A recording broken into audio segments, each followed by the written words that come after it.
double check my social medias and my the green screen is chopping off my afro now. Come on now. How much time have I spent picking it out and shaping it? No, ma'am. Okay, make sure it's showing up here. Y'all bear with me a moment. I'm just checking my multi-stream platforms on my phone. No, no, no, don't delete it. Don't do that. Because we're here for part 2. Oh, I forgot to put that. Okay, yeah, let me update right quick. I actually meant to write part 2. I know it's a lot later than I planned, but I had the pleasure of joining Jaguar Wright's live panel tonight. Shout out to the Queen, by the way.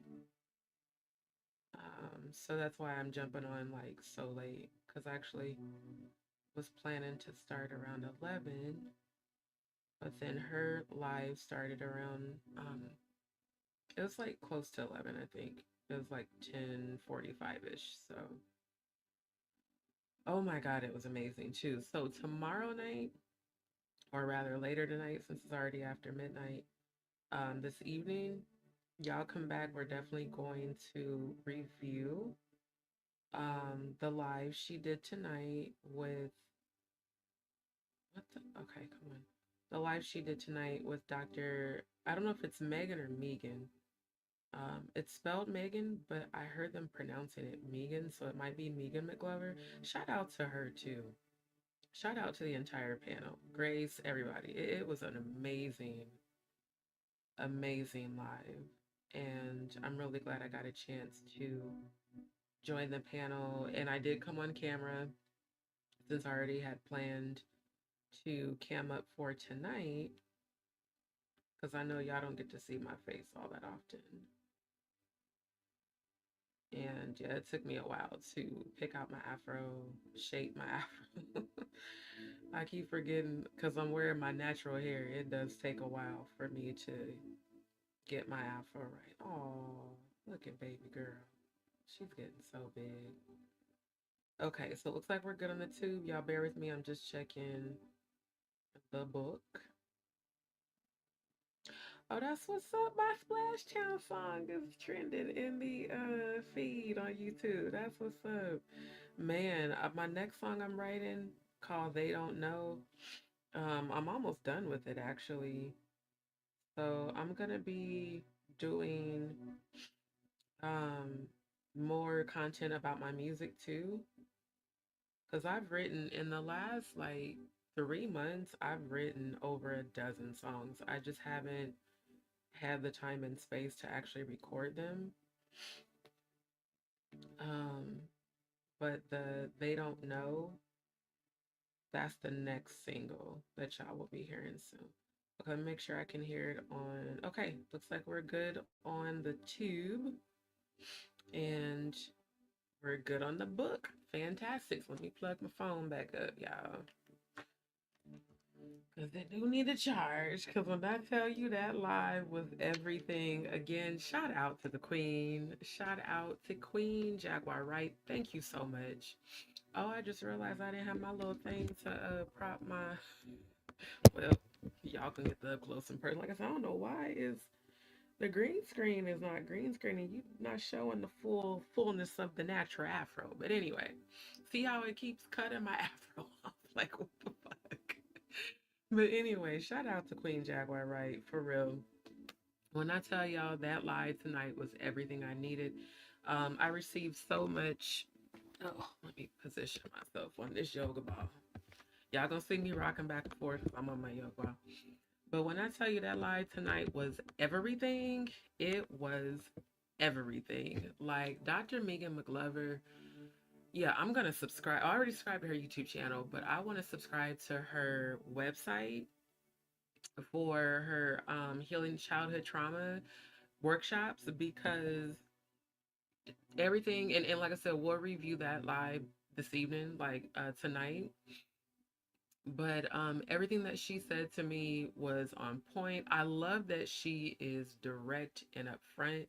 Oh, I forgot the music. Hold on. Let me put that on mute because I don't be knowing if the background music be overshadowing me talking.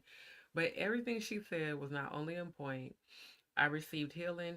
And I'm like, she's my kind of woman because she's more direct and upfront than me. Like, she's straight with the facts. Like, no fucks given. Gonna tell you what it is, how it is. So, again, shout out to Queen Jaguar Wright for having Dr. Megan or Megan, if that's how you pronounce it, McGlover on her panel tonight. Thank you, Dr. Megan McGlover, for answering all of my questions. It really helped me heal so very much.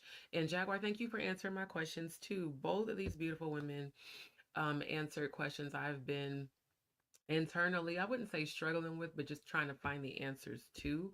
Because, I'm always talking to y'all about healing and abundance, but I'm human too. Sometimes I need some advice. Sometimes I need like a little bit of direction and clarity too. So, shout out to both of those queens. Shout out to all of Jaguar's moderators. Shout out to her Jaguar's fiance, Odell, set in the West.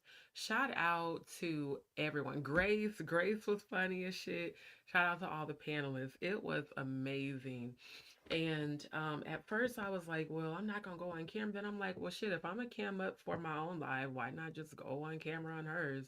And it was just everything. And shout out to you, Queen, for shouting out my channel, DzPeepz. She was showing y'all some love. So, like I said, we will review that live this evening since technically it's already Saturday. And you know what I have to say? Jaguar even inspired me to really start researching the Sabbath because based off of some of the things she was saying, it sounds like something I already do anyway on a daily basis. And I just kind of want to see more about that and maybe bring that into my spirituality as well.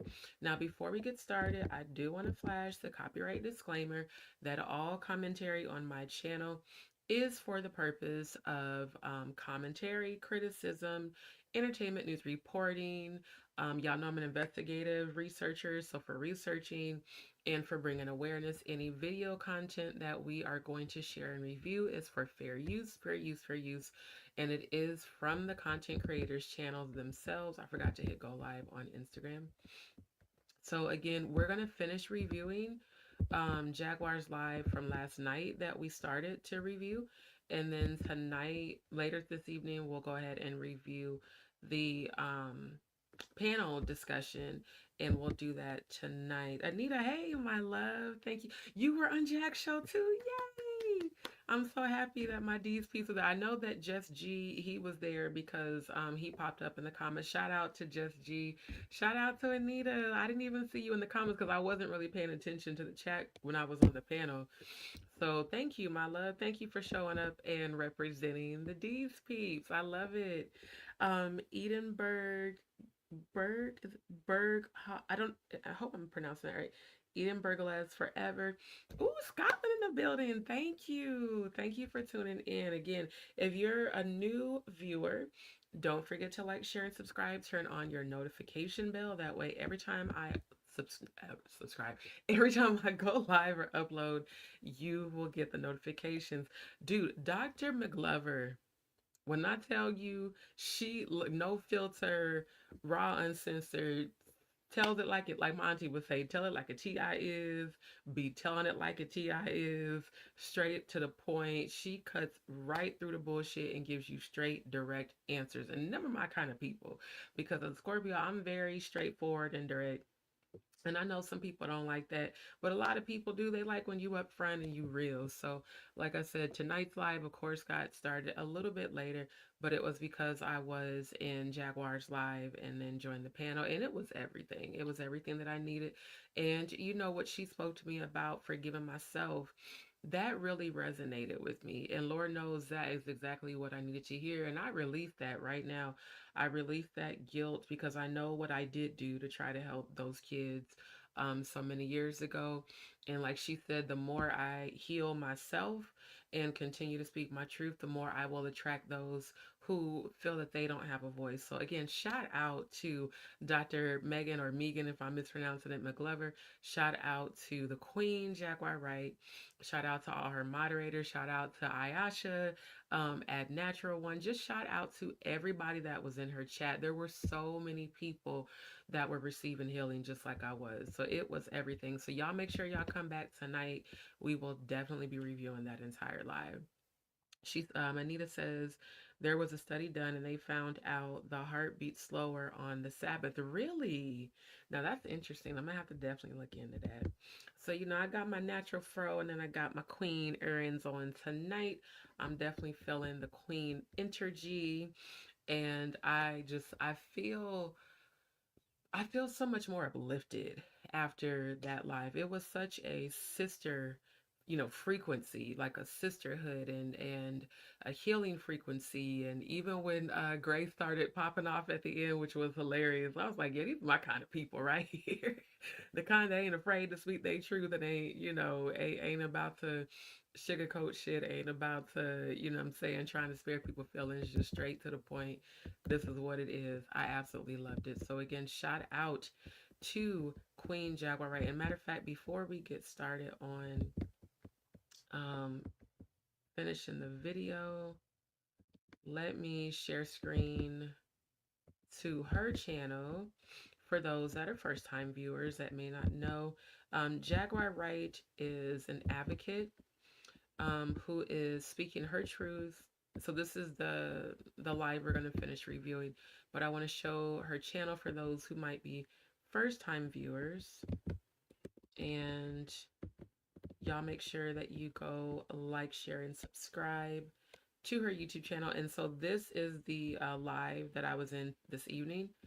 And again, we will review that live later this evening since it's technically already after midnight. So this is her YouTube channel handle. Y'all make sure you go like, share, and subscribe to her YouTube channel. Make sure that you also subscribe to her Patreon, which is the link right up here.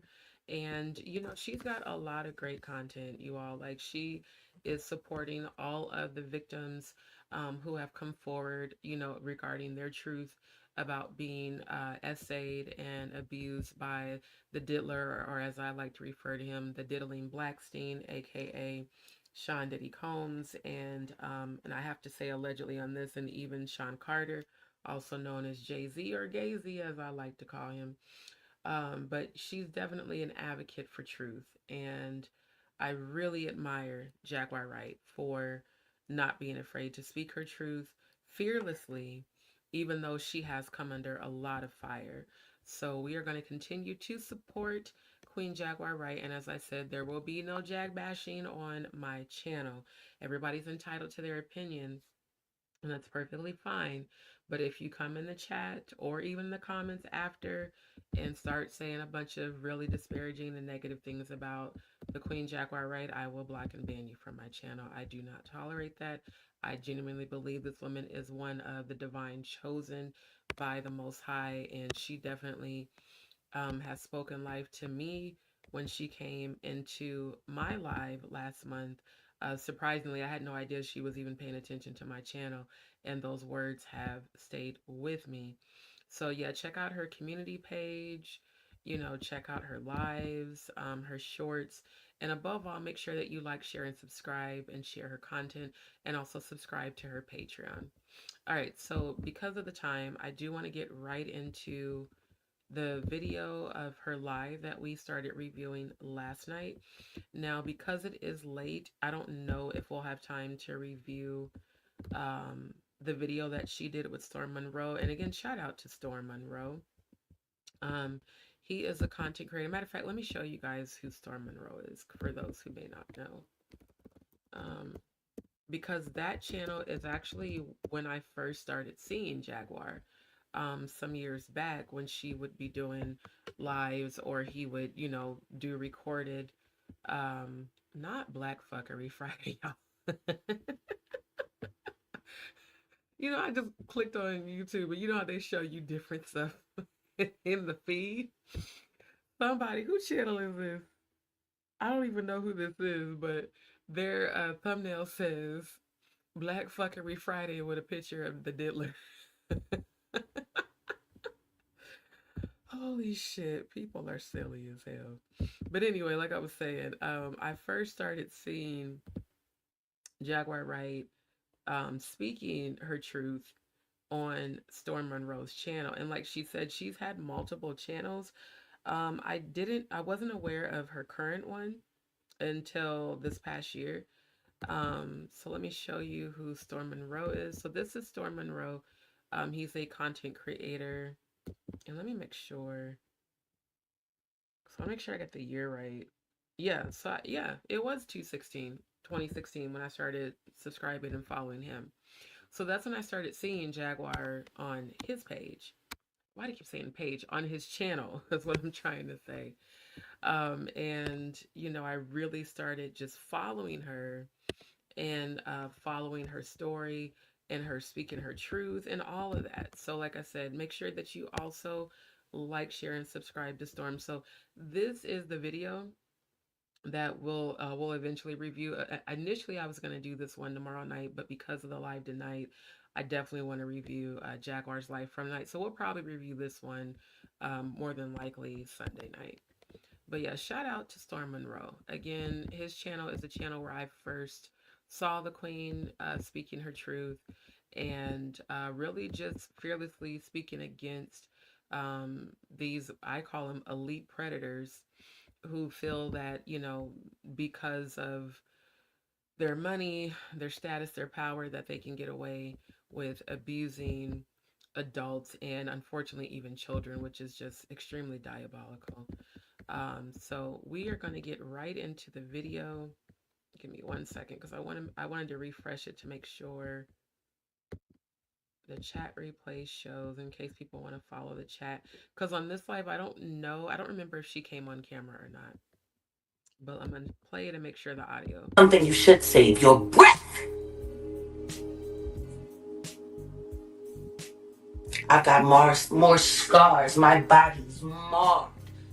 Scars. Over 200. I stopped counting. The last 20. Make sure I can hear it on my phone.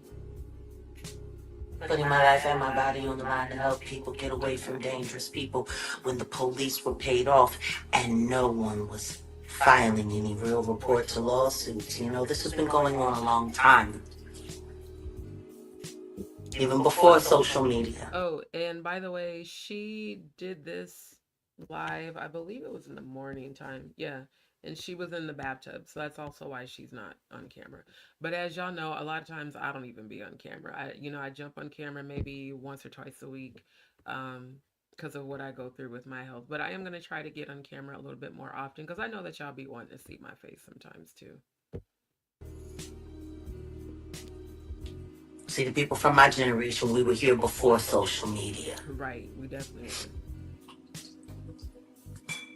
You can scrub the internet, but you can't scrub our memories. Unless you get people convinced that we're crazy, put us in the mental hospitals, and give us a bunch of lithium like y'all did Britney Spears and turned the brain to mush, so nobody remembers that either. I mean, death, though, that's much faster, quicker, and cost effective. But if you can't unalive somebody, finding a way to drive them crazy and gaslight them to death or make them go crazy in some way is the best way to do it. I've been being screwed with by the American government and the industry as a whole for 15 years. I have an FBI file. I've been investigated more times than I care to acknowledge. The reason why y'all can't find my footsteps is very simple. I've been living like a spy for 18 years. I'm the queen of living triple lives, let alone double.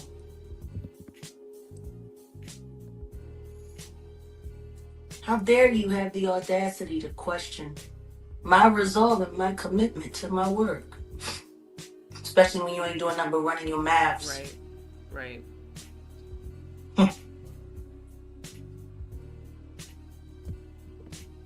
A lot of people like to talk about my son's ashes, which I no longer have.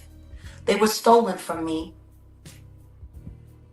Oh, by the way, for those who may be tuning in for the first time, so we reviewed the first, what is it, 32 minutes of this live last night, and she covered she explained why she previously had gotten the Baphomet tattoo on the back of her neck to gain access to these environments, to be like the parties, the diddlers parties, and all that, to be able to go in and rescue women. So the other reason that I wanted to review this live was for the people that kept asking me these questions, like why did she refer to herself as a witch?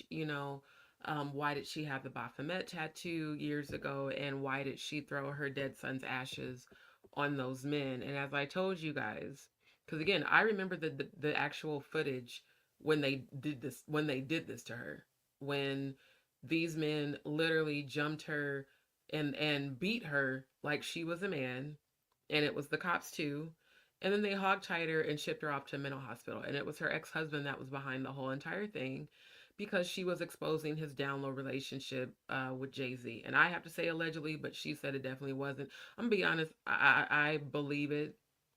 I've seen her ex-husband on YouTube, and he definitely gives exceptional down low energy. He definitely gives that he likes the bussy. So the fact that they went to such great lengths to try to silence her barely 2 years after they hunted down and sacrificed her son Giovanni is why I highly respect this woman so much. Because again, I've been following her for some years on YouTube, and she, in my opinion, is most definitely a miracle to have survived everything that she has survived, and to still be as strong as she is today, and using her platform to speak out about all these victims, whether they were women, men, and unfortunately children, who were sacrificed through satanic sexual ritual abuse. So, just to kind of give a little bit of background as to why I chose this live, it's so that those who had all those questions for me, now you can actually hear it directly from her mouth. In the U-Haul, I'm sorry, the Penske moving truck that I was charged for stealing. Why would I steal something that contained something so precious, or all of the evidence that I also had in my belongings, or the hundreds of thousands of dollars of clothes, shoes, accessories, family heirlooms, things that I will never get back? That truck was confiscated after I was set up and listed a fugitive and arrested for no reason after being stalked by a bunch of YouTubers. So basically, she's talking about when she moved and she rented a moving truck, and allegedly they said she never returned the moving truck, so they put out an arrest warrant and said she was a fugitive. Not gonna lie to y'all, I remember when I rented. Matter of fact, the last time I rented a car through Turo, the host, who I thought was cool, because he seemed really cool, and I met his wife, and when I moved out of my apartment, they bought my furniture and shit. I had told him that I was running behind and I wasn't feeling well because I'd had a really bad GI episode. So I was running behind on returning the vehicle back to his location. Do you know that Turo had their investigative department blowing up my phone, accusing me of stealing the car? And I was like, how am I still in the car when I just literally called and sent him a message through Turo to tell him, like, hey, I'm running behind because it was supposed to be back at a certain time. He was like, well, I'll let you keep it a little bit longer. I know you're still trying to, get some more money, because I was actually doing like deliveries and stuff, trying to make money. And then I had a bad episode that ended up delaying me being able to get it back on time. They started calling my phone.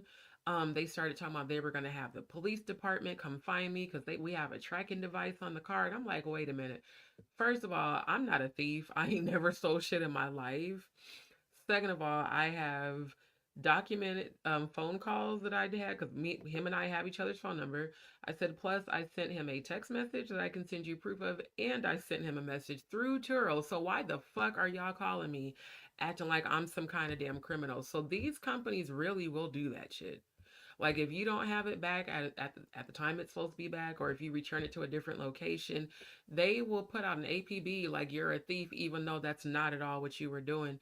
And so what I ended up doing is I contacted him and said, "Yo, why the fuck are they calling me?" He's like, "Well, they do that if it's if it's been like more than an hour." I said, "But you as the host, you could stop this shit by telling them we've talked on the phone.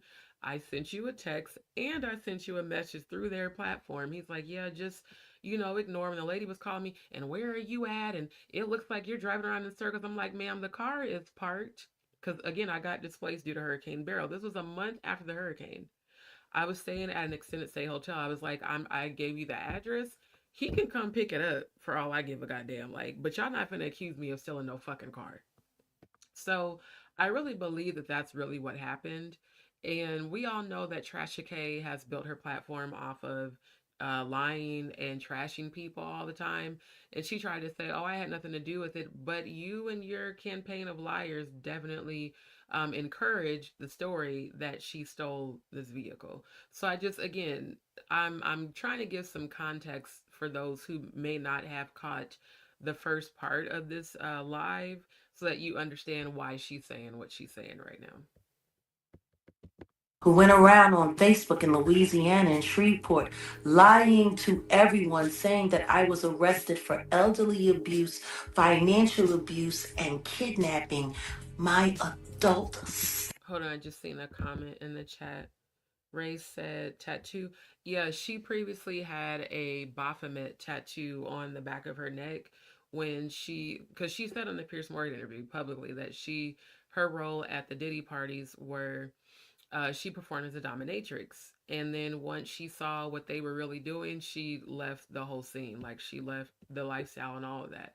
But at that time, you had to have, and again, I have, y'all will see on my previous lives. For those that are first time viewers, go back and catch the replay gang on all of my lives, where I've gone into depth and detail about the Baphomet and how prevalent that is in the music industry.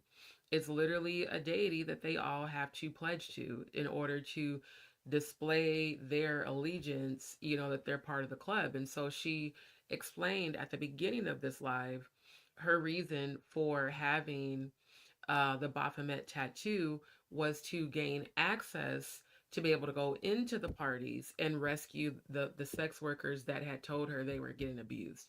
And she also has body cam footage, and so do the other sex workers. So yeah, she talks about that at the beginning of this live. No, she was not a willing participant at the Diddy party. She was a sex worker like many other women, but she did not participate in any of the actual abuse.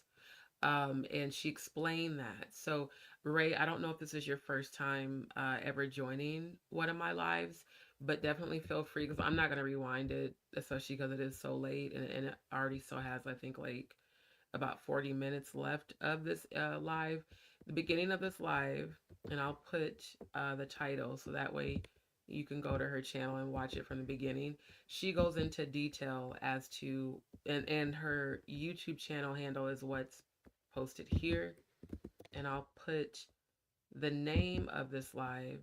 That way you can go type this into Google, and then you can type in her YouTube channel handle, and you can go to this very live and watch from the beginning, because I don't want to rewind it and then everybody who's already seen that part has to watch it again.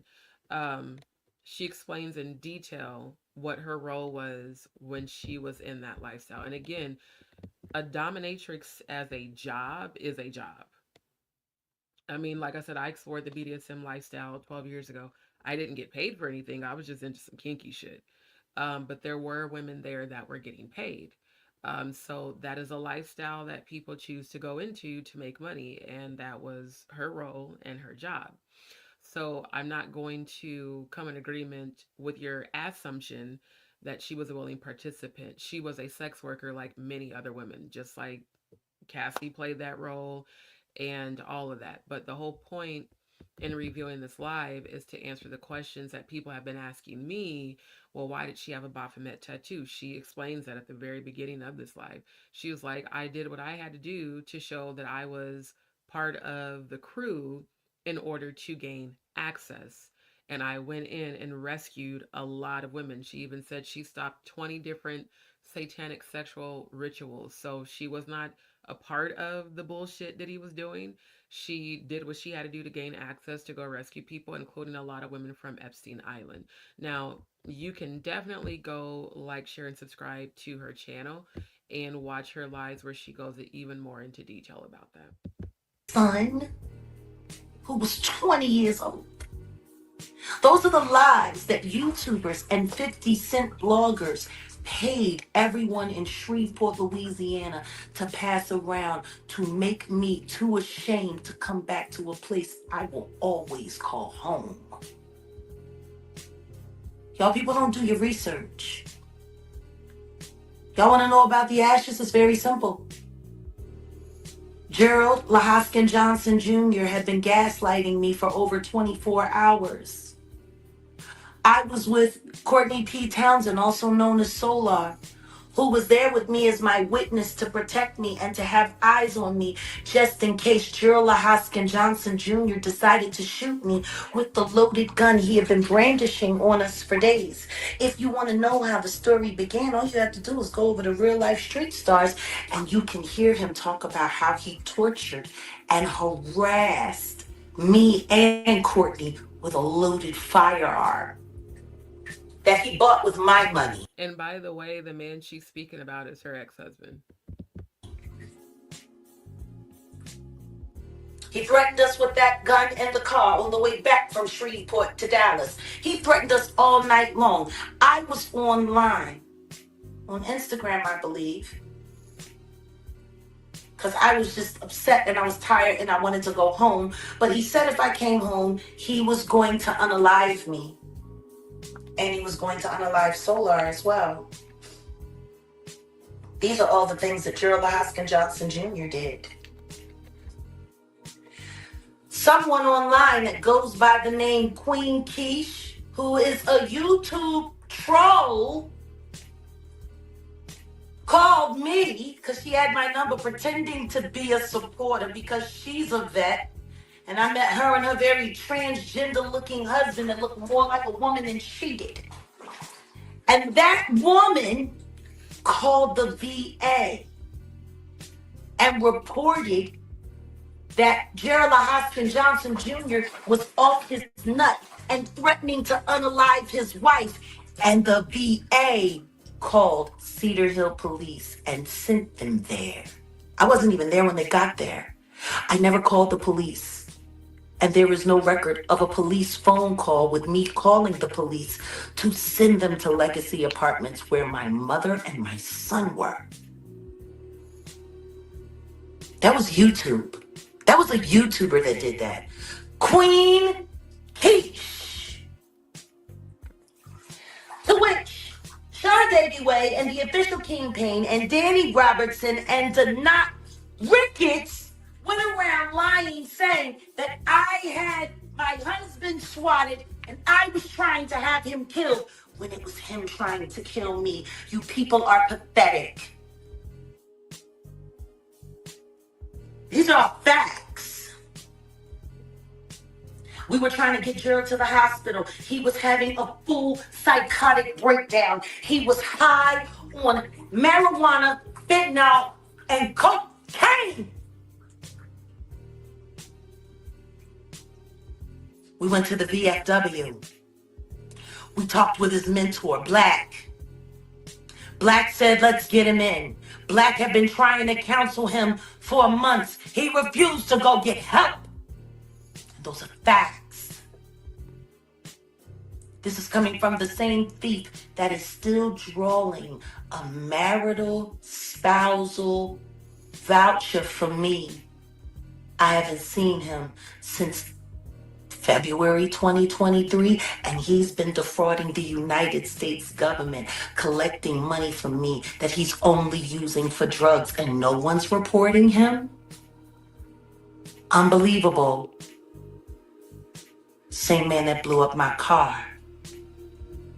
And everyone on YouTube knows it, especially Patrice Garner, the same woman who doxed my address because she got mad that she got fired from a job she had no business doing in the first place with her very ugly self. 60-year-old woman with a botched BBL, a bad voice, and a body count as long as train smoke. Trash, filth. These are the people that oppose me. These are the people that think they have the audacity to call me out on what? But anyway, like I was saying, when Gerald refused to come to the VFW, Solar and I, it was all online, and all of these content creators, even though I no longer had access to the footage because it was on channels that were unlawfully, by community guidelines on YouTube, terminated by someone who stole my content, perpetrated it as their own. And I am talking about Danielle Elizabeth Allen, also known as Danny Robertson, on YouTube. She terminated all of the channels. So when people came to see my channel, my audience could not see what had happened to me. So there would be no evidence. And then they take the footage, pretend it's theirs, share it around with one another, and remix it with their commentary. Anybody playing that video of those of me at that barbershop, me trying to stop Gerald Hoskin Johnson Jr. from publicly beating and pummeling Courtney P. Towns, which is 2 times smaller than Gerald Johnson. And I tried to stop him from beating him. I was then body slammed off camera by 2 other men. And when I got up, they kept pushing me back while Gerald sat there, beating on Solar on the ground. They would not stop. I went back to the car, pumped full of adrenaline, didn't even feel any pain from being body slammed on concrete by 2 men. Went to my car and told them they were all dead. You fucking right I did. And then I took my son's ashes and I became one with them. And I called in the rage that he felt when he was unalived in a parking lot in Arlington, Texas on Lamar Boulevard. And I blew his rage all over them. You fucking right I did. And you know what? I don't blame her. I don't. Only those of us who have actually seen that video and who actually know, like, I don't know her in real life. I haven't met her yet, but I am speaking into existence. I do believe I will meet her soon. When she explained in detail, she said, God showed me them coming to take my son from me because they had also told her they were going to do that because she was speaking out, not only about her ex-husband's relationship with Jay-Z, and again I have to say alleged because I wasn't there, but his alleged down low relationship with Jay-Z, she had also started exposing Jay-Z and Diddy and all these rappers back then. That was in 2018. And the fact that they threatened to unalive her son, and they told her they were going to sacrifice him and then proceeded to sacrifice him. She was like, when God gave me the vision, I moved us. She said, I moved us and we were staying at like different hotels because I didn't want them to find me or my son. And again, this is her oldest son. She only has one other living son right now, Sam. And like I said, I've lost 5 to miscarriages from Graves' disease, which almost took my mind. I just couldn't imagine my living child. He was only 25, very young, a lot of life left to live. They say, oh, we're going to, sacrifice your son if you don't stop speaking about this on social media, if you don't stop speaking about this on YouTube. And then she tries to, rescue him essentially by moving. She tries to preserve his life, and then they got him. And she's like, and they got him when I guess he went to go get some ice. They were at a hotel and he went outside to the ice machine and they took his life. So you have to imagine a person knowing that they're about to be unalived. They're going to be, and they know that these are the very people that threatened their mom, that they were going to come get him. Yeah, I'm quite sure when he was passing, he felt rage and anger. So, like I said, spiritual warfare is real. There are spiritual things that you can do to protect yourself. And when people are attacking you, as I said, I am a high priestess of the Most High God, but I know a lot about the spiritual realm. I've performed exorcisms, I've cleansed people and buildings, and unfortunately, even churches of demonic spirits. One thing that I know is that you can call upon angels of light and dark to defend and protect you. And when someone's spiritually attacking you, as someone who's in tune with the frequency of the Most High God, since Yeshua did take the keys of hell and of death, we command demons, they have to bow down to us. So if someone's attacking you, yeah, you can absolutely reverse that energy back to that person. And using the ashes of the person that they sacrifice on the people that sacrifice them is a spiritual warfare ritual. I don't blame her at all. And those men deserved exactly what they got. That's my opinion. Guess what? They all A ran lot of comments. and finally left Solar alone. And then the police were called on me. I was told that I was the person who was harming and hurting people, and that I was beaten by DeSoto police on camera. Hold up. Okay. There are trolls. Who is this? I forgot to set this to subscribers only. Okay, let me get.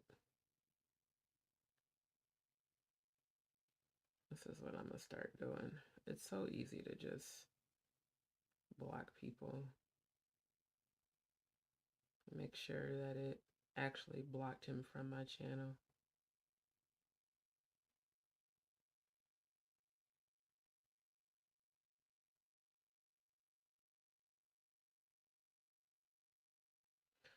Yeah, I forgot to set the settings to subscriber only.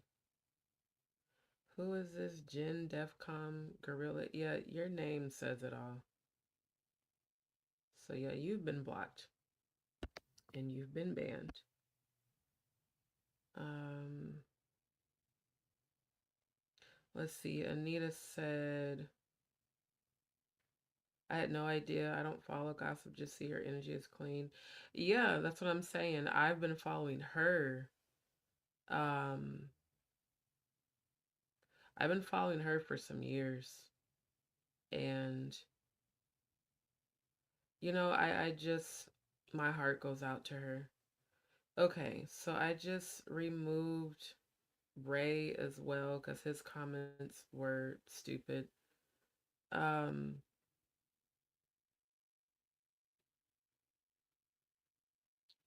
hold on. Yeah, how do you have a channel with no content? Fuck out of here.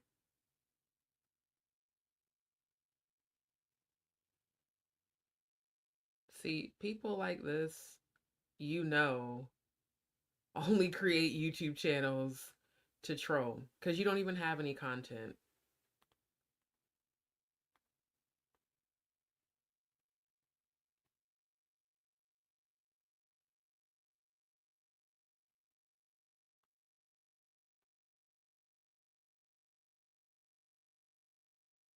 And I'm not about to let you stupid ass trolls stop my live. I'm just going to block and ban you and then report your channel. It's that easy.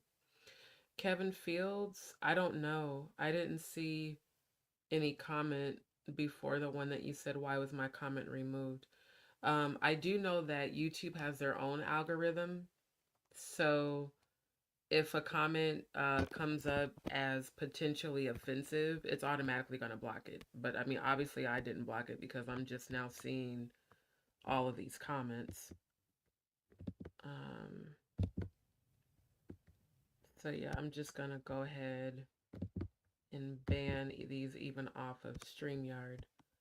And then apparently, because of trolls, let me update my chat settings. I try not to do that because I want people who haven't yet subscribed to my channel to be able to view my lives. But I've just noticed that it's never any other lives outside of the ones that involve Jaguar. It's always the ones where I'm speaking highly of Jaguar, where fucking dumbasses want to come into my chat and post a bunch of negative shit. So y'all give me a second, since apparently I'm gonna have to go into this live and change the chat settings. Or can I just do it from my phone? That might be easier. Yeah, let's just do that. Um,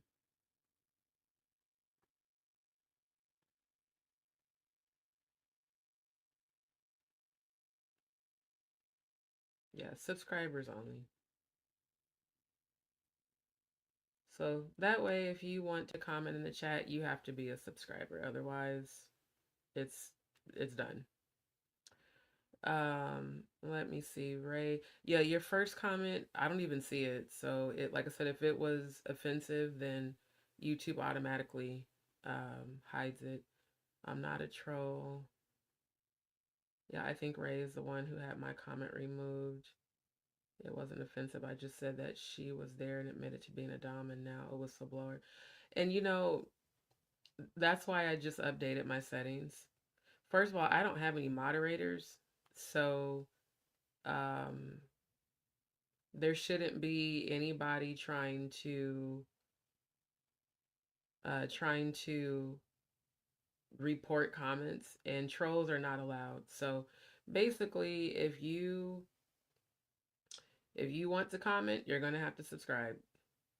And I think going forward, anytime uh anytime I go live pertaining the Queen Jaguar Right, I'm just going to automatically turn on subscriber only, because y'all trolls like to come on my shit talking shit, and clearly you dumbasses haven't actually gone onto my YouTube channel to see the warning that I put out a few weeks ago, where I had to cuss y'all out and tell y'all, if you bring your raggedy ass to my motherfucking channel talking shit about Jaguar Wright, I'm going to block and ban you, and then I'm going to report your channel for harassment. So use your judgment when you come to my channel talking that shit. It's very easy to block and ban you and then report your channel for harassment and offensive words. Again, everybody's entitled to their opinion, most definitely. But the bashing, coming to my lives just to be a troll, be on some troll shit, to jump in the chat to talk shit, I will immediately block and ban you. You won't even be able to find my channel anymore, and then you'll get reported to YouTube. So try it if you want. I'm telling you now, that's what's going to happen. You can have your opinions. If you don't believe her, you don't have to, but you don't need to post it in the chat. Period. You don't. Because all you're doing is spreading negativity. And all you're also doing is displaying that you're on a very low vibration. Again, this woman is the only woman who multiple people have said she has gone into these events, into these environments, and rescued many women, hundreds of women, in fact. And she most definitely rescued women from Epstein Island. And the thing is, all you dumbass trolls that keep trying to come to my channel talking shit, even the ones who leave bullshit ass comments after my lives, are you thinking about the victims at all? Or are you just on some stupid ass satanic Luciferian energy that just wants to come for Jaguar just because she's speaking out against the people you guys idolize, when God said there shall be no other gods before me and that idolatry is a sin? Why are you supporting fucking predators? Why are you supporting these elite predators and then thinking you're going to come to my channel talking shit? Now, I'll let you voice your opinion, but when it comes to bashing and just talking cash money shit, I'm going to ban and block you and delete your messages in the chat, and then I'm going to report your channel. So if you want your channel reported for bullying and harassment and hate speech, keep talking shit. Because guess what? As soon as I see it, ain't nobody else going to see the shit in chat no way. Fuck out of here. While Gerald Hoskin Johnson Jr. filmed it and lied and said that I Oh, am. and let me say this too. I would say 100% of you trolls that keep coming to my lives don't know shit about this woman's journey. Again, I've been following her journey for years. The very thing she's speaking about, that video, I saw it when it happened. And I'm not going to play it because it breaks my heart. So, are you thinking about, hey, thank God this woman's speaking out and she has helped all these victims? Or do you just want to keep, oh, well, she had a Baphomet tattoo. Oh, well, she was a dominatrix. I was a Dom 12 years ago. Never got paid because, again, I had no idea women even got paid for that. I was just on some Scorpio kinky shit. I was a swinger too. I'm not my past. And I don't have to prove shit to people. I'm celibate by choice right now. So don't nobody give a fuck about y'all opinions about her past. Her present, and her present has been for the past few years, is that she has rescued women who have been abused. She has rescued women who were trying to be sacrificed, who were willing sex workers. Y'all don't, here's the thing, y'all don't say shit about the women that were at these parties in all the videos that you see circulating around on fucking YouTube. All the diddler parties where you see all these women running around half naked. Why y'all ain't talking shit about them? They're sex worker too. They're sex workers too. By definition, they're hoes.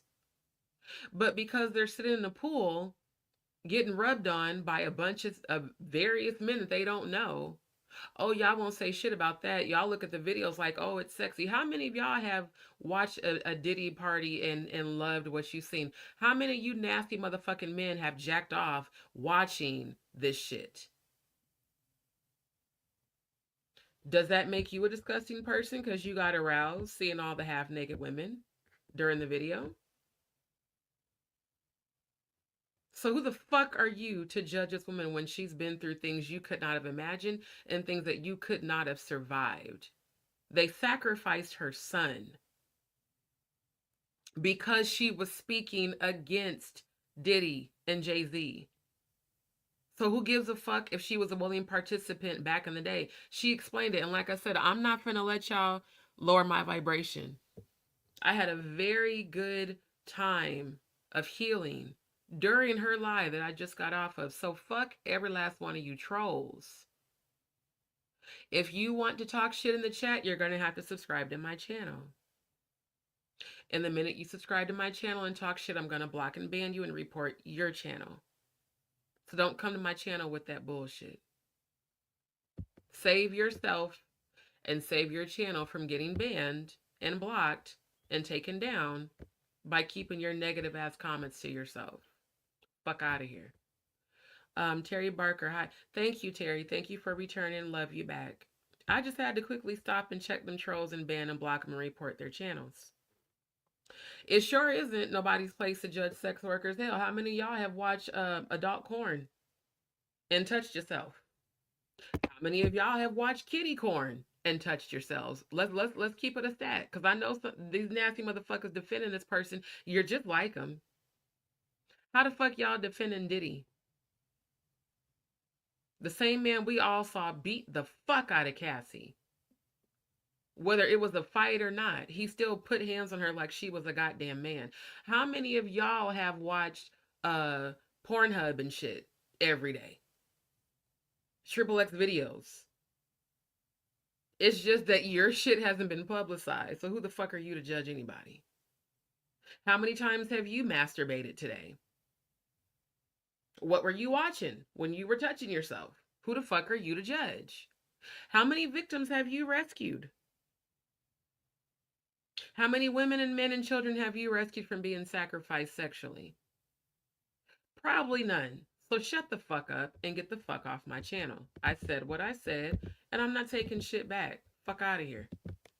Ambushed him when it was the other way around. Courtney P. Towns, I come to find out, was working with them all along, which is why he walked away from that beating with no scars on him at all. He was working with DJ Genesis. They set the whole thing up for YouTube. To have me thrown into a psych hospital and have me put on medication to scramble my brain so I could no longer tell the truth. As you see, Courtney P. Townsend is a very duplicitous character. He is currently, right now, being held in federal lockup for trying to help smuggle 150 pounds of marijuana from San Diego, California, to London, England. This is his character. This is the kind of person that he is. All I tried to do was show him that God had more for him because I was hoping that he would care to be a better father to those kids. I love all those babies. And I love their mothers, especially my dear sweet Velvet. I pray for you every day, child, after everything you've been through. You know, after I was beaten and drugged and taken to the hospital, they drugged me for days. One of my nurses let me call Gerald Hoskin Johnson Jr. so I could talk to him and find out what was going on. And he called the hospital and reported her for letting me use the phone, even though he was my husband. But at the same time, he was with his mistress, who he had been plotting with me behind my back. And then they turned around and took the sex tape that we made for our 4th wedding anniversary in Arizona and make a OnlyFans with it so they could make money off of disgracing me. He was willing to take an intimate video shared between a husband and wife, and it only existed in his phone. And he tried to sell it for $120 a pop. Are you kidding me? You people are insane to think that any of you have the right to question me or my resolve. Everything that I have just told you are facts. If you care, you can go back and research it for yourself. But anybody who continues to speak about these things from this point forward, after I've given you all these very real details, if you say anything other than what is true without fact or receipt to back it up, I will strike your channel for privacy complaint. And if you use any of my footage, I'm going to copyright strike you as well. And then I'm going to sue you for emotional distress because I was the only person that was assaulted more than once on that day at that barbershop in front of Legacy, right across the street from the mayor's office, where I watched cops let drug dealers sell drugs. Those are facts. Every time I went to the police station, they arrested me for obstruction or for disorderly conduct. Every time I came to report a dirty cop. And they would beat me up too. Slam me down on the ground so hard that I would be forced to urinate on myself, which is why now. Right. So can you understand as a woman what it's like to have cops, and we've all seen the police brutality against black people, to have a cop body slam you so hard that you pee on yourself, and y'all got the nerve to come on my shit talking shit about her? Have you ever experienced that? You ever experienced a police officer who's supposed to protect and serve abuse the fuck out of you because of your truth that you're speaking about the people that they idolize, worship, and also come in agreement with. Because again, these Freemasons are everywhere. They all worship and pledge to Lucifer. They all protect one another. Bet money the very people, the very trolls that came in here tonight talking shit had no idea what this woman's been through. Try to imagine that that was your mom, your daughter, your sister, your niece, your cousin, your wife, and a police officer body slammed her so hard that she pissed herself. That's why I said y'all can fuck all the way off. Now I have at least 15 different content creators on YouTube calling me pissy pussy because I was assaulted by the police and they slammed my body so hard it forced me to urinate on myself. And then they forced me, the Soto PD, to sit in that jail cell for 18 and a half hours. So imagine they beat the fuck out of you. So your body's all sore. You probably have bruises. You pissed yourself. And then you got to sit in the pissy underwear and clothing for almost 24 hours. You know how bad you would smell? And it's a woman, so there's yeast infections, there's urinary tract infections. See, these are things these dumbass men with no balls that keep coming to my channel continue to say. Just imagine if that was you, sirs. Where's your nuts? All these bitch ass men coming to my channel talking shit. Where are your nuts? And I noticed the only men, the only trolls that keep talking shit on my channel are all men, including the last two that subscribed that claim to be DzPeepz that sent me a bunch of negative shit on Instagram. It's always men acting like bitch ass niggas that are talking shit about this queen. I don't recall any female troll outside of the first one, Miss Arrows, that kept bringing her bitch ass to my lives, acting like she was an advocate, acting like she, oh, I just love you and your channel, but then in the private chat, you're talking cash money shit about Jaguar. That was the only female troll who ushered herself out after I posted my warning to trolls video where I went the fuck off on y'all. She ushered herself out. The rest of you motherfuckers are men, or you claim to be men. I'm gonna call you males. Cause a real man, especially a heterosexual man, ain't sitting up um cyber stalking a female and creating YouTube channels with no content just to come on and talk shit about her. For all we know, this could be Diddy himself. Cause you know he ain't got shit to do, and he's illegally obstructing justice using other inmates' cell phones and shit in jail. Cause I'm like, why is it always men? Where are your nuts at? Do they hang low, or have they gone back up inside of your body? Have your testicles retracted? Because where are your nuts at? Seriously, I want, where are your nuts at? What type of man spends his time on YouTube cyber stalking any channel that supports her and talking cash money shit? Even on her own lives, I've seen it. It's always dudes. They even come in her lives talking shit. Where are all of y'all nuts? Are all of y'all just fucking, are y'all just down low? See, I'm LGBTQ. I'm bisexual, so I don't gay bash, and I don't tolerate people that do. But you hoe ass niggas that keep talking shit about Jaguar, you might as well go find you a dick, sit on it, and spin on that motherfucker, because it seems like you'd rather have shit up your ass. Cause you act like a bitch with no nuts. Now, if you want to be a chick with, a chick with a dick, that's cool. Ain't nothing wrong with that. But stop bringing y'all bitch asses to my channel talking shit. Cause see, when I'm playing a video, I'm not toggling back and forth to the StreamYard tab like I just did to address you hoes. So my chat is now subscriber only. If you're not a subscriber, I will not see your chat. You won't even be allowed to leave a chat. Fuck every last one of you.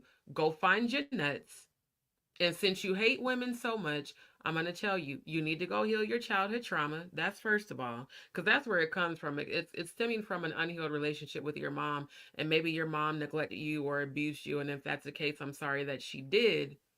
But stop taking your unhealed trauma against your mother out on women and go heal that shit. And then go find your nuts. Because I don't know any heterosexual men that spend their time cyber stalking women, their YouTube channels, and their lives to talk shit about another female. You a bitch ass nigga. Fuck out of here. She said, so funny if they only knew Jag as a Taurus. We sure don't. And y'all will never go to her face and say this shit. Why don't you bitch ass niggas take your ass to her channel, jump in her live and talk shit? I bet money she gonna cuss you out and do the same shit I do. Block and ban your motherfucking ass. Fuck out of here. Fuck out of here. And fuck you, Instagram. I already knew them stupid motherfuckers were gonna try to say, oh, it attacks a group. No, they're attacking her on my channel. Fuck out of here. Fuck you too, Instagram. I said what the fuck I said. All they're gonna do is reinstate my content in the next 10 to 15 minutes. Don't nobody give a fuck about Instagram, and I don't give a fuck about y'all. I said what the fuck I said. Bitch ass nigga, you wouldn't come say this shit to my face or hers. Get the fuck out of here. No soap or clean clothes. Shout out to DeSoto PD. Your police brutality and your racist staff. But you do like Mexicans as long as they work for the cartel and come with envelopes filled with cash. Stuff them off!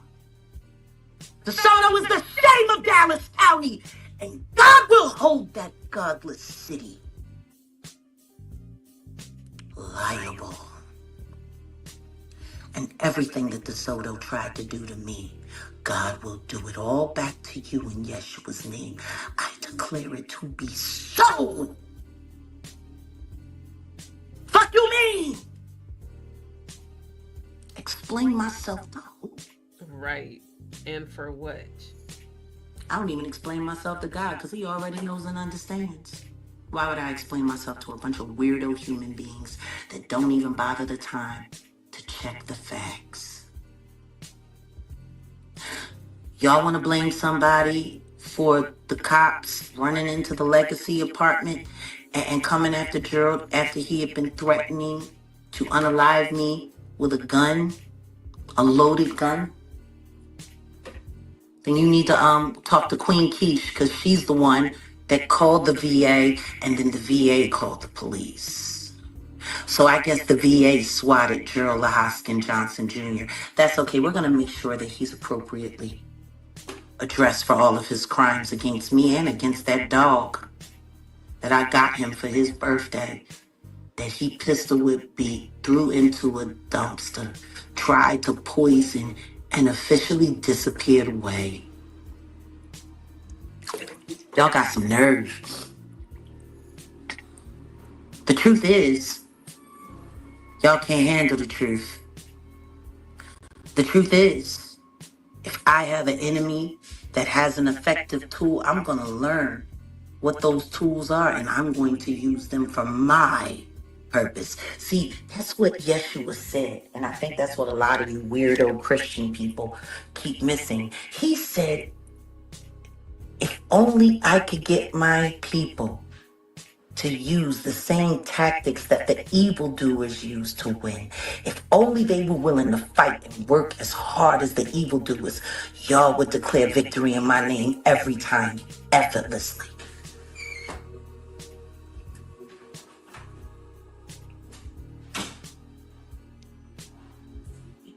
Those who have ears, let them hear. Those who have eyes, let them see. Those who have mouths, let them speak. But only what is ordained by God. Why would I dare explain myself to any of you? Seriously. When it comes to my spiritual walk with the almighty power, I'm working on my doctorate. Most of y'all are still in kindergarten. Stay in your lanes.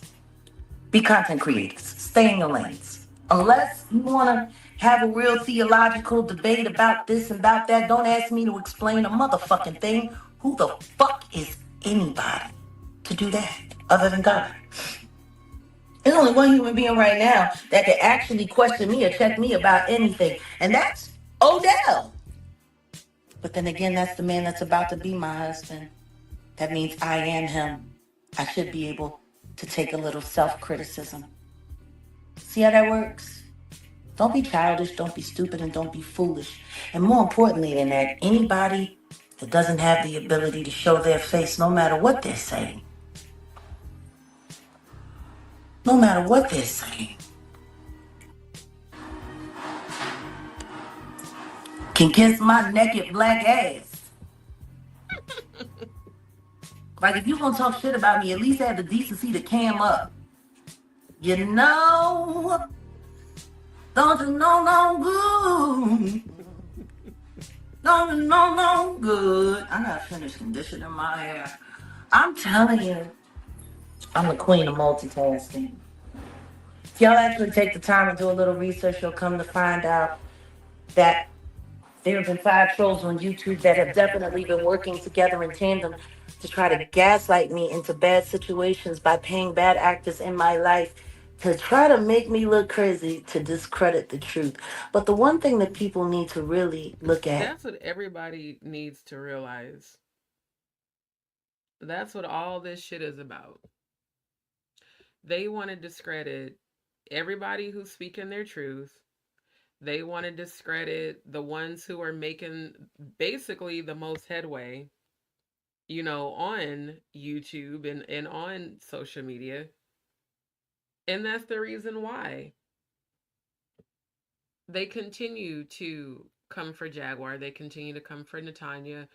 They come for everybody who speaks out, who has credibility, to try to take credibility so that no one will believe them.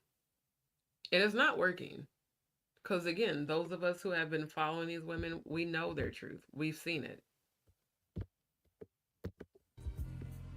Is how y'all don't listen. Because when I sat on Piers Morgan's show,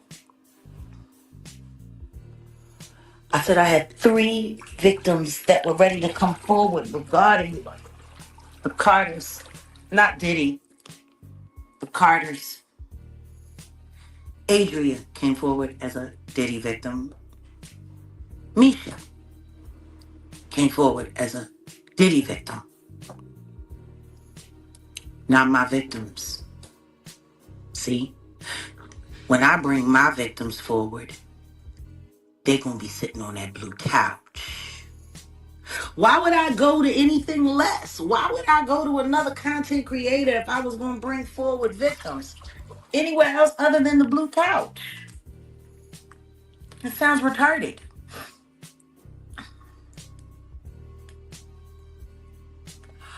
So yeah, the truth is, y'all can't handle the truth. This is my video journal. It cannot be trumped. These are the facts, details, and opinions of my life. And your thoughts, they really don't matter to me. I hope they matter to you. Just understand you're wasting your time with them, because I don't give a fuck. Really at all. About what none of you think. This isn't a popularity contest, and I'm not here to fucking please you. I am not a prize fucking pony. I am not a winning fucking mayor.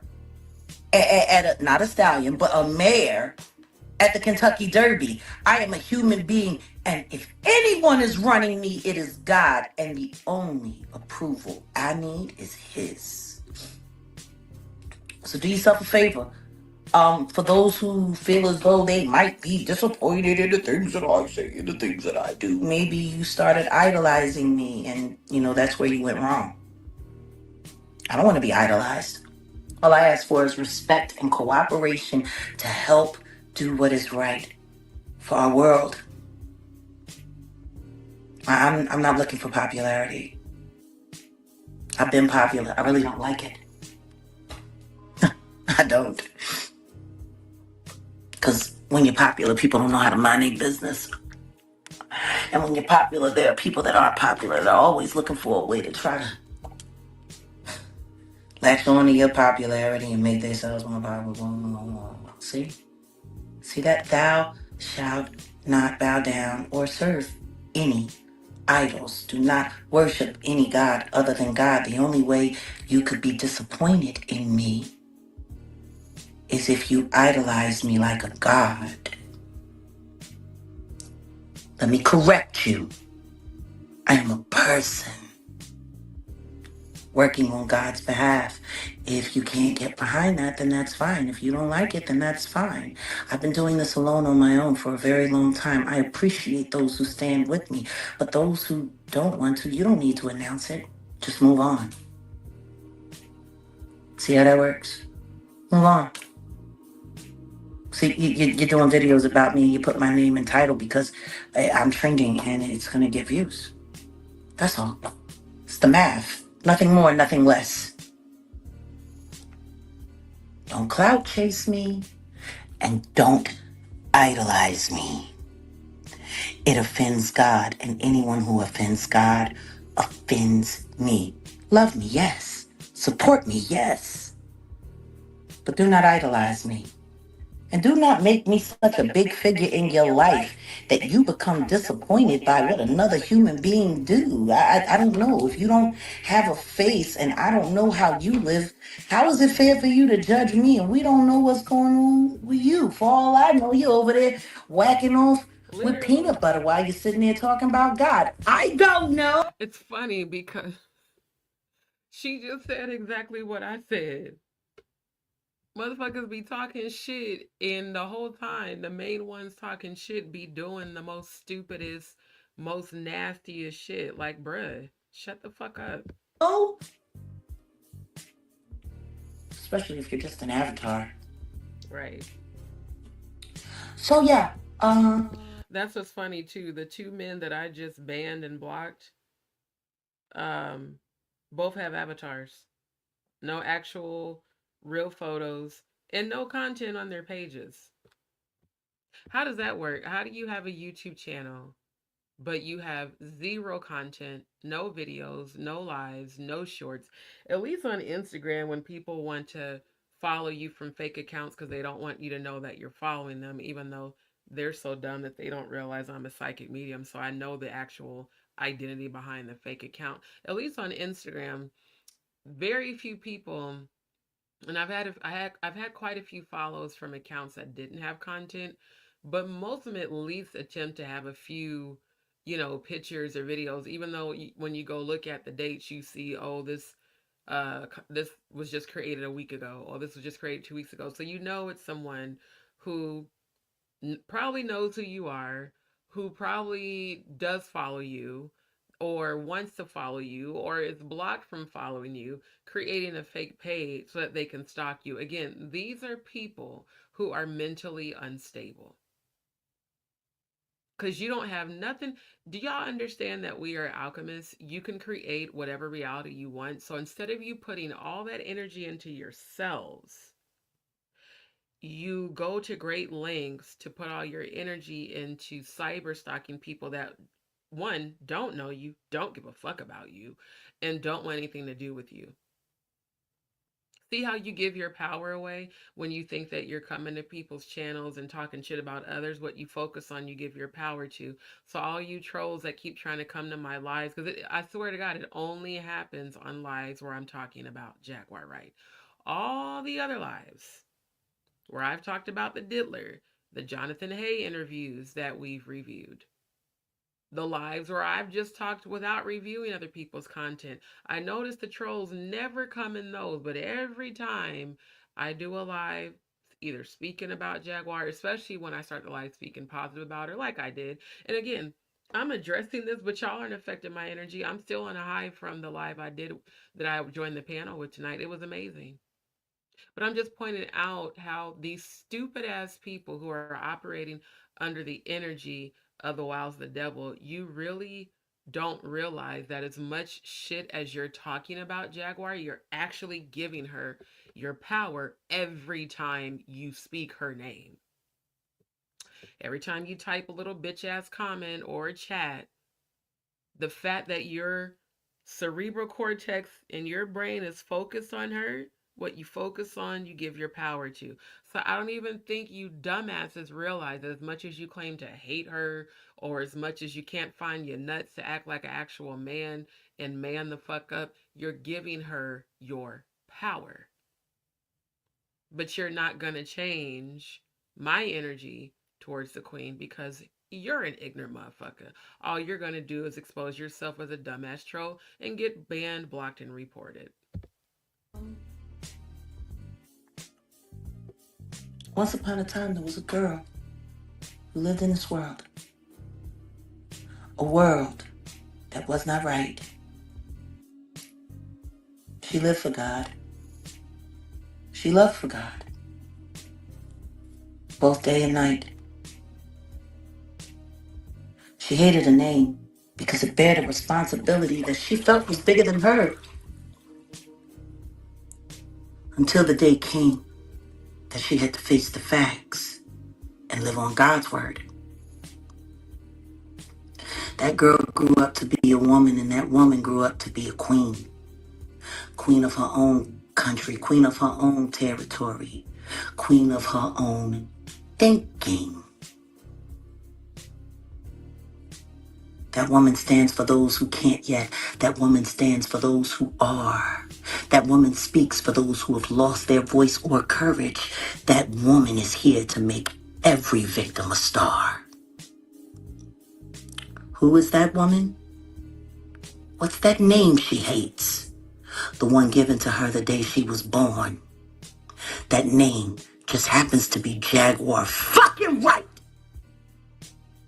And from the day I came here, my word has been born. You got a problem with me, take it up with God. I got a problem with y'all, I take it up with him.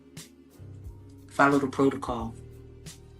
Maybe things will start manifesting in the direction that you want them to. But while everybody is sitting there worried about me and all of my things that I've done wrong, we got evidence after evidence after evidence of Diddy and all of his misdeeds, and all of y'all are more worried about living off of his name now than you are making sure that that name bears the shame that it deserves.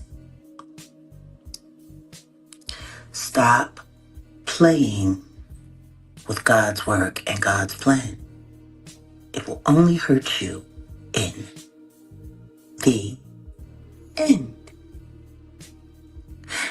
And that's all we have today for Storytime with Jaguar. I thank you all for coming by. You know, for those who didn't hear it earlier, I'm going to play it one more time before I go. This was written and recorded back in 2015. It's so prophetic.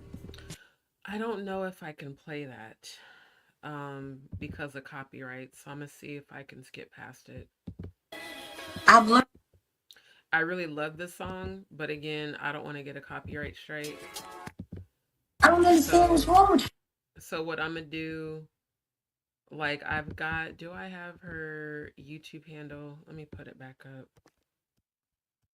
Because in that way, like I said, you guys can go to her channel and then you can listen to the song on there. Listen to me. Careful who y'all out here listening to. A lot of these people is up to no good. And for real, y'all really looking like this out here. Y'all content creators? So they didn't say anything left.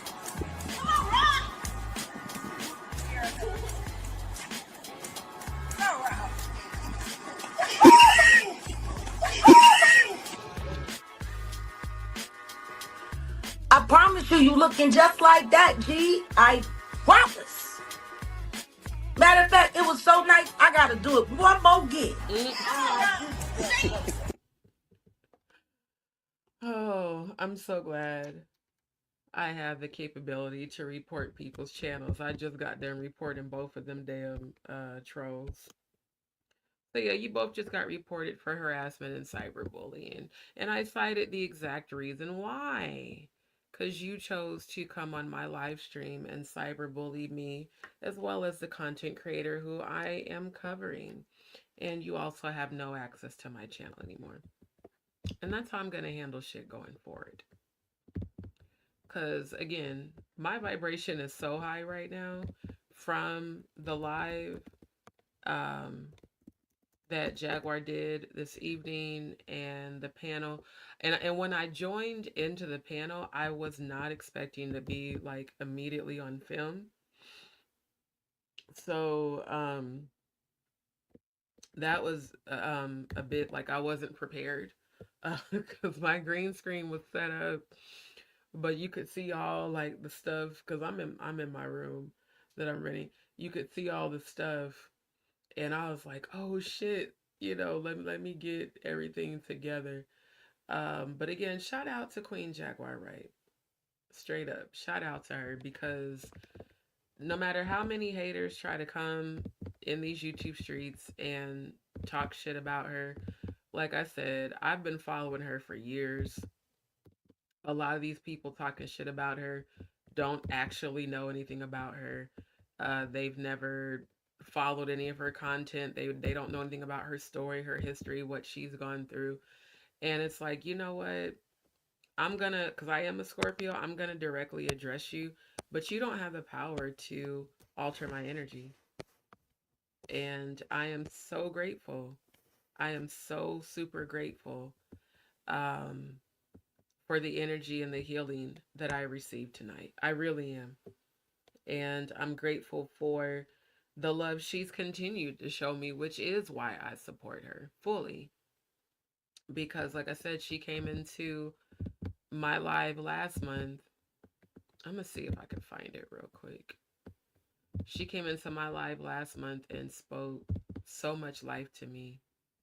And I just really was not expecting her. Like, I had no idea that she even, because when I spoke with her head mod, again, shout out to Ayasha at Natural One on YouTube, we actually had a phone conversation on Instagram when I was trying to become a moderator.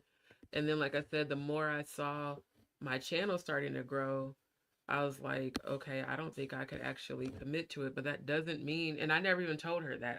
I realized that. Like, I really don't think I would have the time to commit to that right now. But that doesn't mean I don't support her. I absolutely support her because not just because she spoke life to me, but because of what she's doing, who she is, what she's been through. Again, the people that have said so many negative things about her could never, ever, ever survive what she's been through. They never could. So, shout out to Jaguar Wright. Shout out to Natanya Rubin, the woman who has shared her story that sorry, I'm trying to find the video that I'm trying to show y'all. Um, the woman who said she knows for a fact that it was Diddy that shot her in the face, the survivor of the 1999 New York City club shooting.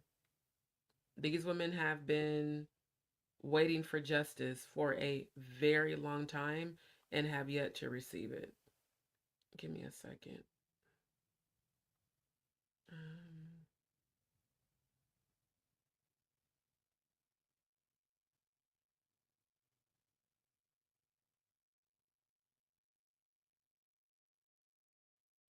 I'm trying to find the video.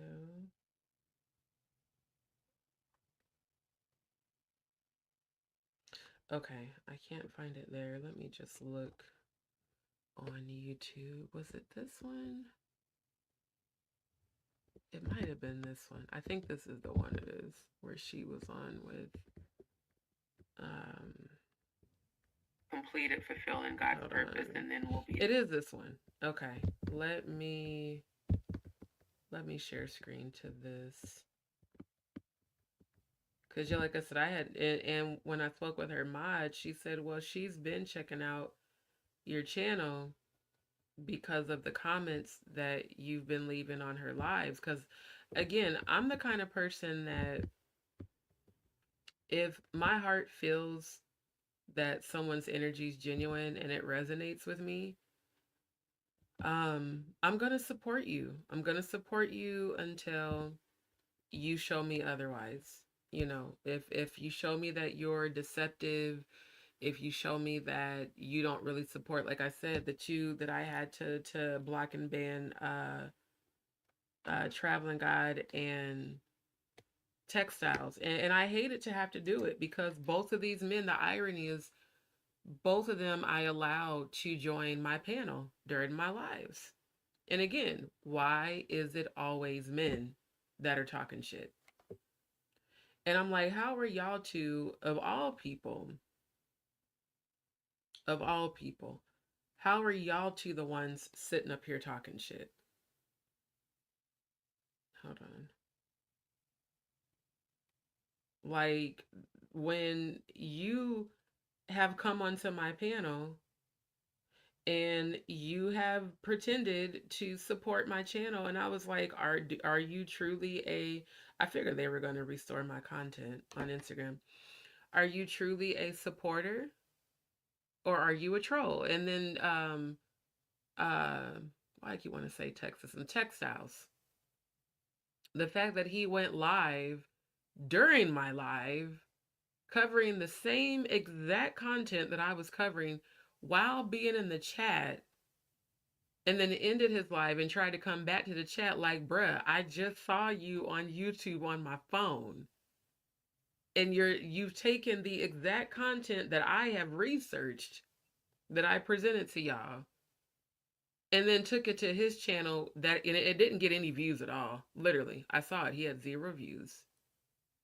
Like, if you are a YouTube content creator, there's certain YouTube etiquette.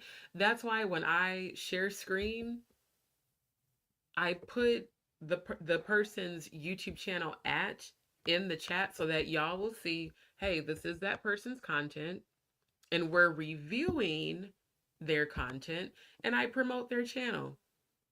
I don't go to their channel, steal their content, upload it to my channel, and pretend like it's mine to get views. That's exactly what trolls do. So unfortunately, Textiles and Traveling God both had to get banned and blocked from my channel as well as from my Instagram. Because what's the point if you don't truly support me? You're a troll, and for all I know, you're a fucking spy. And the fact that Textiles said he knew Russell Simmons and he knew people in the industry, how do I know you're not in allegiance with the diddler? Why are you all of a sudden starting to question my integrity, my discernment, and questioning Jaguar Wright when you've been pretending to support her all this time? Again, this is why I don't fully embrace people. They really do have to prove themselves over a period of time. And the minute that I detect deception, I'm cutting you off immediately. I'm an all or nothing Scorpio. I don't play that shit. I'm not fake.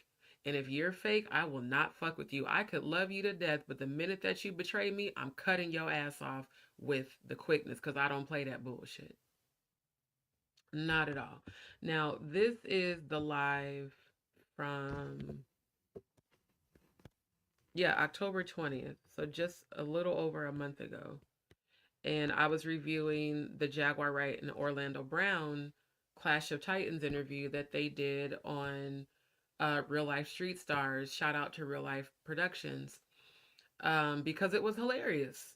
It was her and Orlando together. They were singing. They sounded amazing.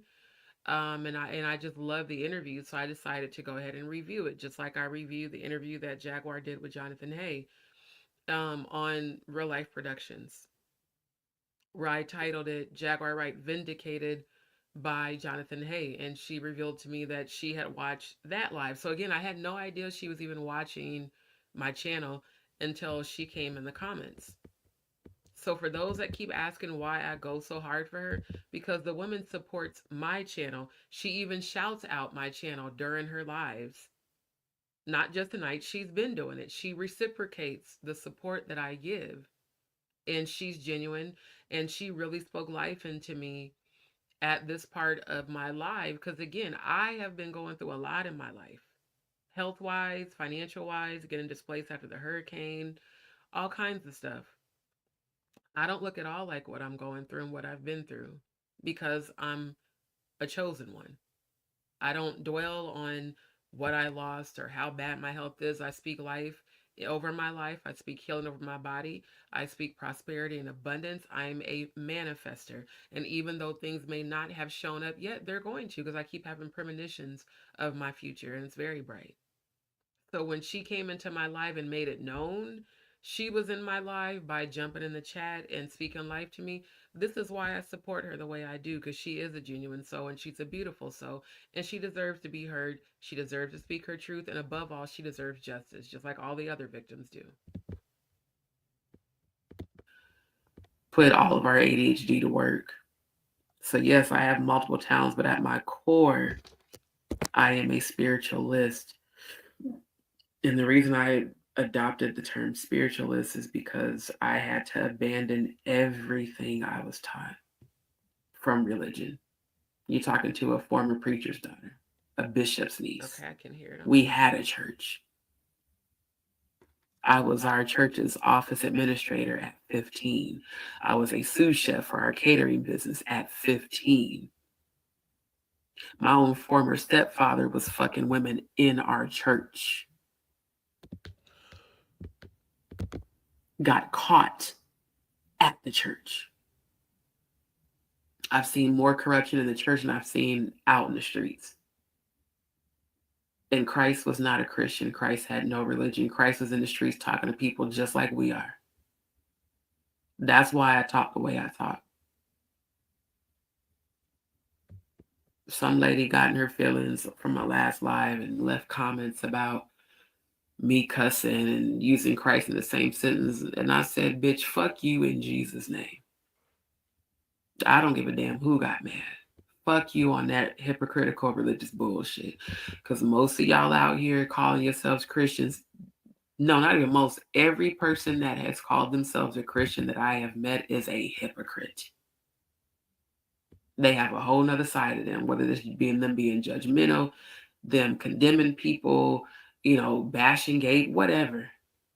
Christ didn't do none of that shit. Christ did not judge and bash people. Christ just talked about God and love in the streets with regular people, prostitutes, killers, murderers, whoever. So if you want to say you're like Christ, you should be following in that energy. The Sadducees and Pharisees were the ones that outwardly projected this holier than thou energy. Has nothing to do with Yeshua. I keep telling people Christ is an energy, just like God is energy. It's not a person that you worship and bow. Ain't no white man coming out the sky to carry your stupid black ass back to heaven. The coming of Christ is your consciousness expanding. To understand that if you walk as Christ, Christ was in the streets, man. He might have went into temples, but he never claimed a religion. Christ was never a Christian, man. I've been saying this shit for years. People call me conspiracy, especially the people I grew up in church. Yeah, she done lost her mind. I sure as shit did. I lost all that mental condition and bullshit y'all still fucking follow. I sure as shit did. Because the true Christ can reach everybody. The true Christ loved everybody. People are like, so you're not a Christian? Fuck no. Neither was Yeshua. That's the Pharisees and Sadducee bullshit. Popes and bishops and preachers. Christ never claimed any of that. And when I tell them people that, they just get quiet because they know I'm telling the truth. They know I am. Not a mistake at all. I am sure that we all are very similar in nature. Of course we are. And at some point, I really believe that God's going to bring us together in real time. I always believe God over man, even preachers. I don't. Oh, Jag. That was a moment I had no idea she was in my life. So she probably watched my whole life and made herself known. And her moderator did say, you never know when Jag's going to pop in. She pops in and out of people's lives all the time. So again, it's not about idolizing her, as a few dumbass people have said. It's not about, oh, you act like she's perfect, as a few other dumbass people said. Again, these are all trolls that have said this negative shit. It's the fact that I know for a fact in my spirit that this woman is chosen by the Most High to speak her truth and has rescued women. She is genuine. Again, I'm an empath and a clairvoyant and a psychic. I know what I'm talking about. I know my spirit of discernment is pretty on point. And above all, the fact that she not only came into my life and spoke life to me, she has continued to do that, even on her own platform. And she definitely did that tonight. And I felt the love. I feel her genuine spirit. So, like I told people, you don't have to like her. You don't even have to agree with me. It's fine if you feel like she's a liar or she's not genuine or, well, she was a willing participant. Have you followed her life?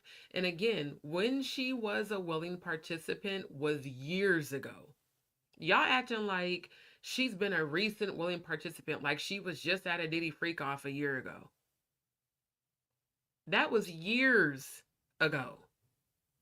She's been speaking out publicly against Jay-Z and Diddy for, I know for a fact, for the last 6 years at least, and really even before that. They started threatening to unalive her son, I believe she said in 2016, because of her speaking out. So if she was a part of that lifestyle, do you think she would be out here on YouTube of all places and international platforms speaking out against them? Come on, make it make sense, bruh. Like I said, y'all just some hating ass motherfuckers that just want to talk shit. For real. That's all that is. You just want to talk shit to have something to say. Because you're fucking miserable. What? Now, y'all, that's her real page. Man, Jazz, she jumped into thank you, love. And the fact that her first comment is always believe God over men, over man, even preachers. When she did her live after this live, she shouted me out and she said, ma'am, you have a very interesting story. And I thank God for people like you that speak your truth without fear and stand against this shit. And the fact that it happened in churches is even worse. Again, she's been showing me love. So as a Scorpio, we're very, very loyal people. That's why I don't fuck with a lot of people. But the people I do fuck with, I fully support them 1000%. If I love and or care about you or respect you, I'm going to go to bat for you. Scorpios will really go to war over those that they love and care about. Like, for real. We really will. So no, I'm not finna let nobody come to my channel and be talking cash money shit about her, especially motherfuckers that don't know her, haven't had any sort of experience with her, and for damn sure haven't followed her lifestyle. Why would I let you come to my channel and bash her? And why would you even think it wise to come to me on Instagram and talk shit about her? But yet you claim to be a DzPeepz. You claim to be a supporter of my channel. But yet you questioning my authority on my channel. You're questioning my credibility. You're questioning my discernment. Man, just get the fuck on then.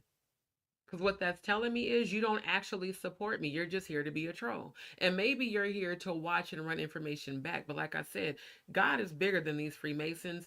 God is bigger than the Illuminati. God is bigger than these Luciferians. That's why I'm not afraid of none of y'all. And even one of my viewers, he was like, man, Diddy's about to come for people like you. I don't care. That motherfucker's sitting in jail. You think I'm about to be scared of a motherfucker with an addiction and with so much unhealed trauma and demons when I've cast demons out of people successfully? I've literally gone toe to toe with demons in real life, in up front, close in the face. I'm very powerful.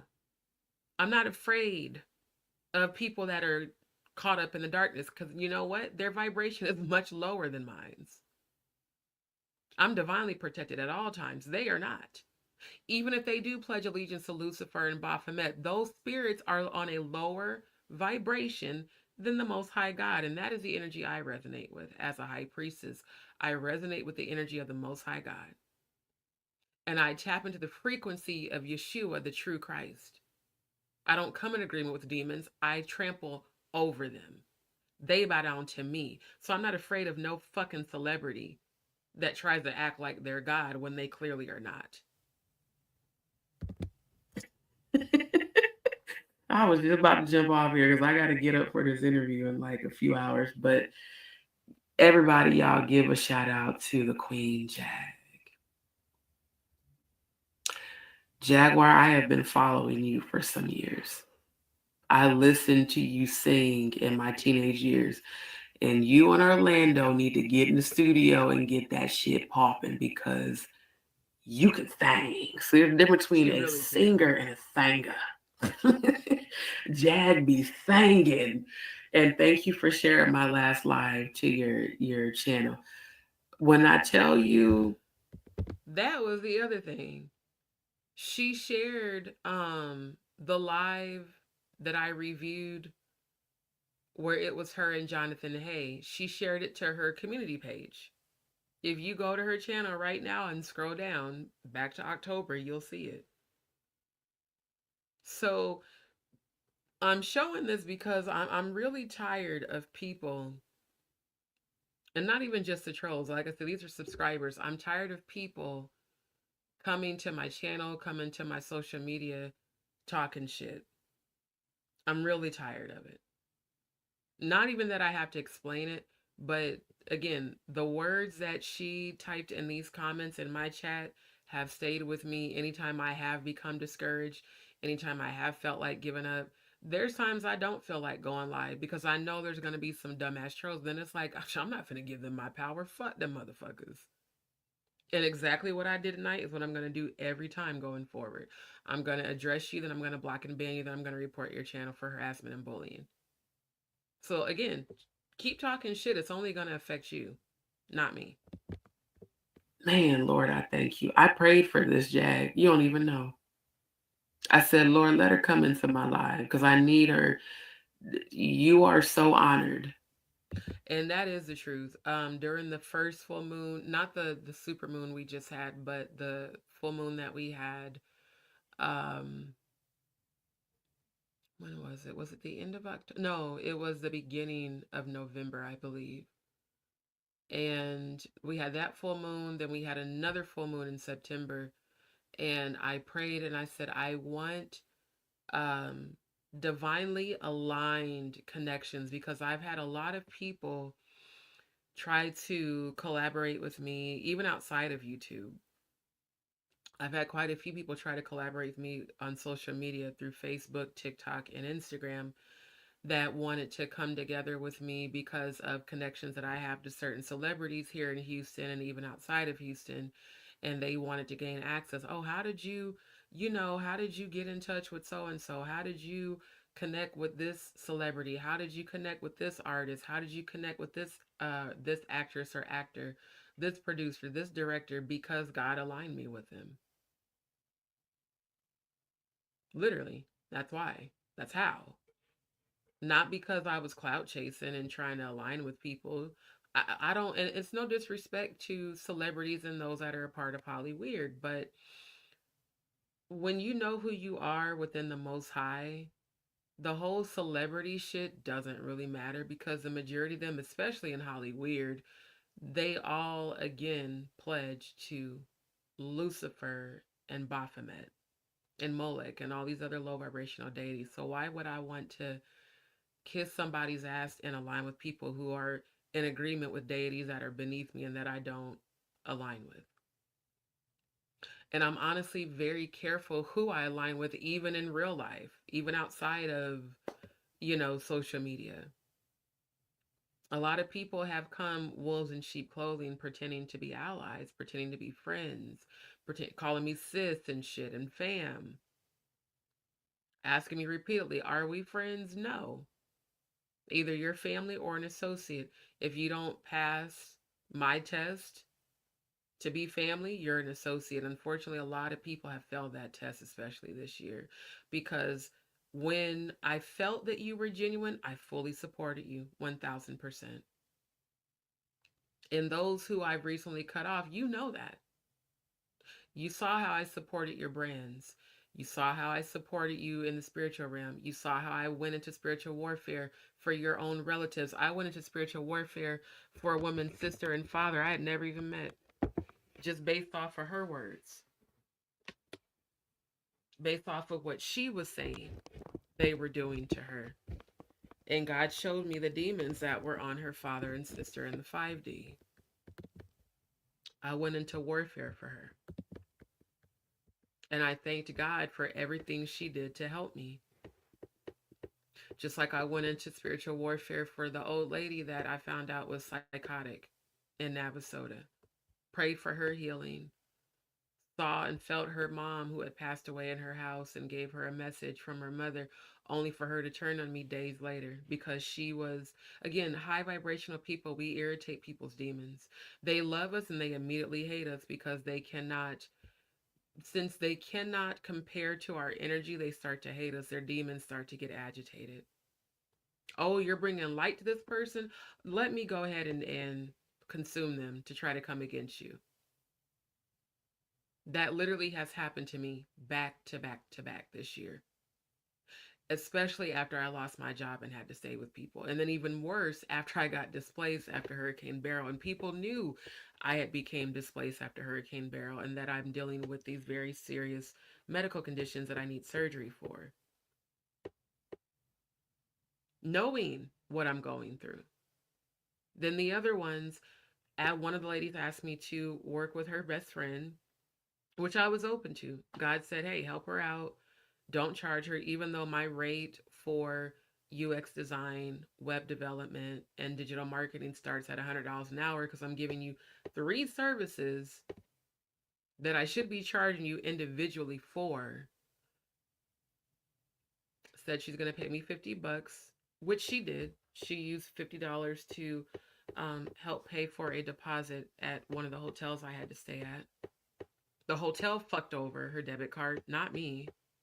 And she ended our business relationship behind that. Then later, her same friend asked me to come back and do some work for their businesses for free.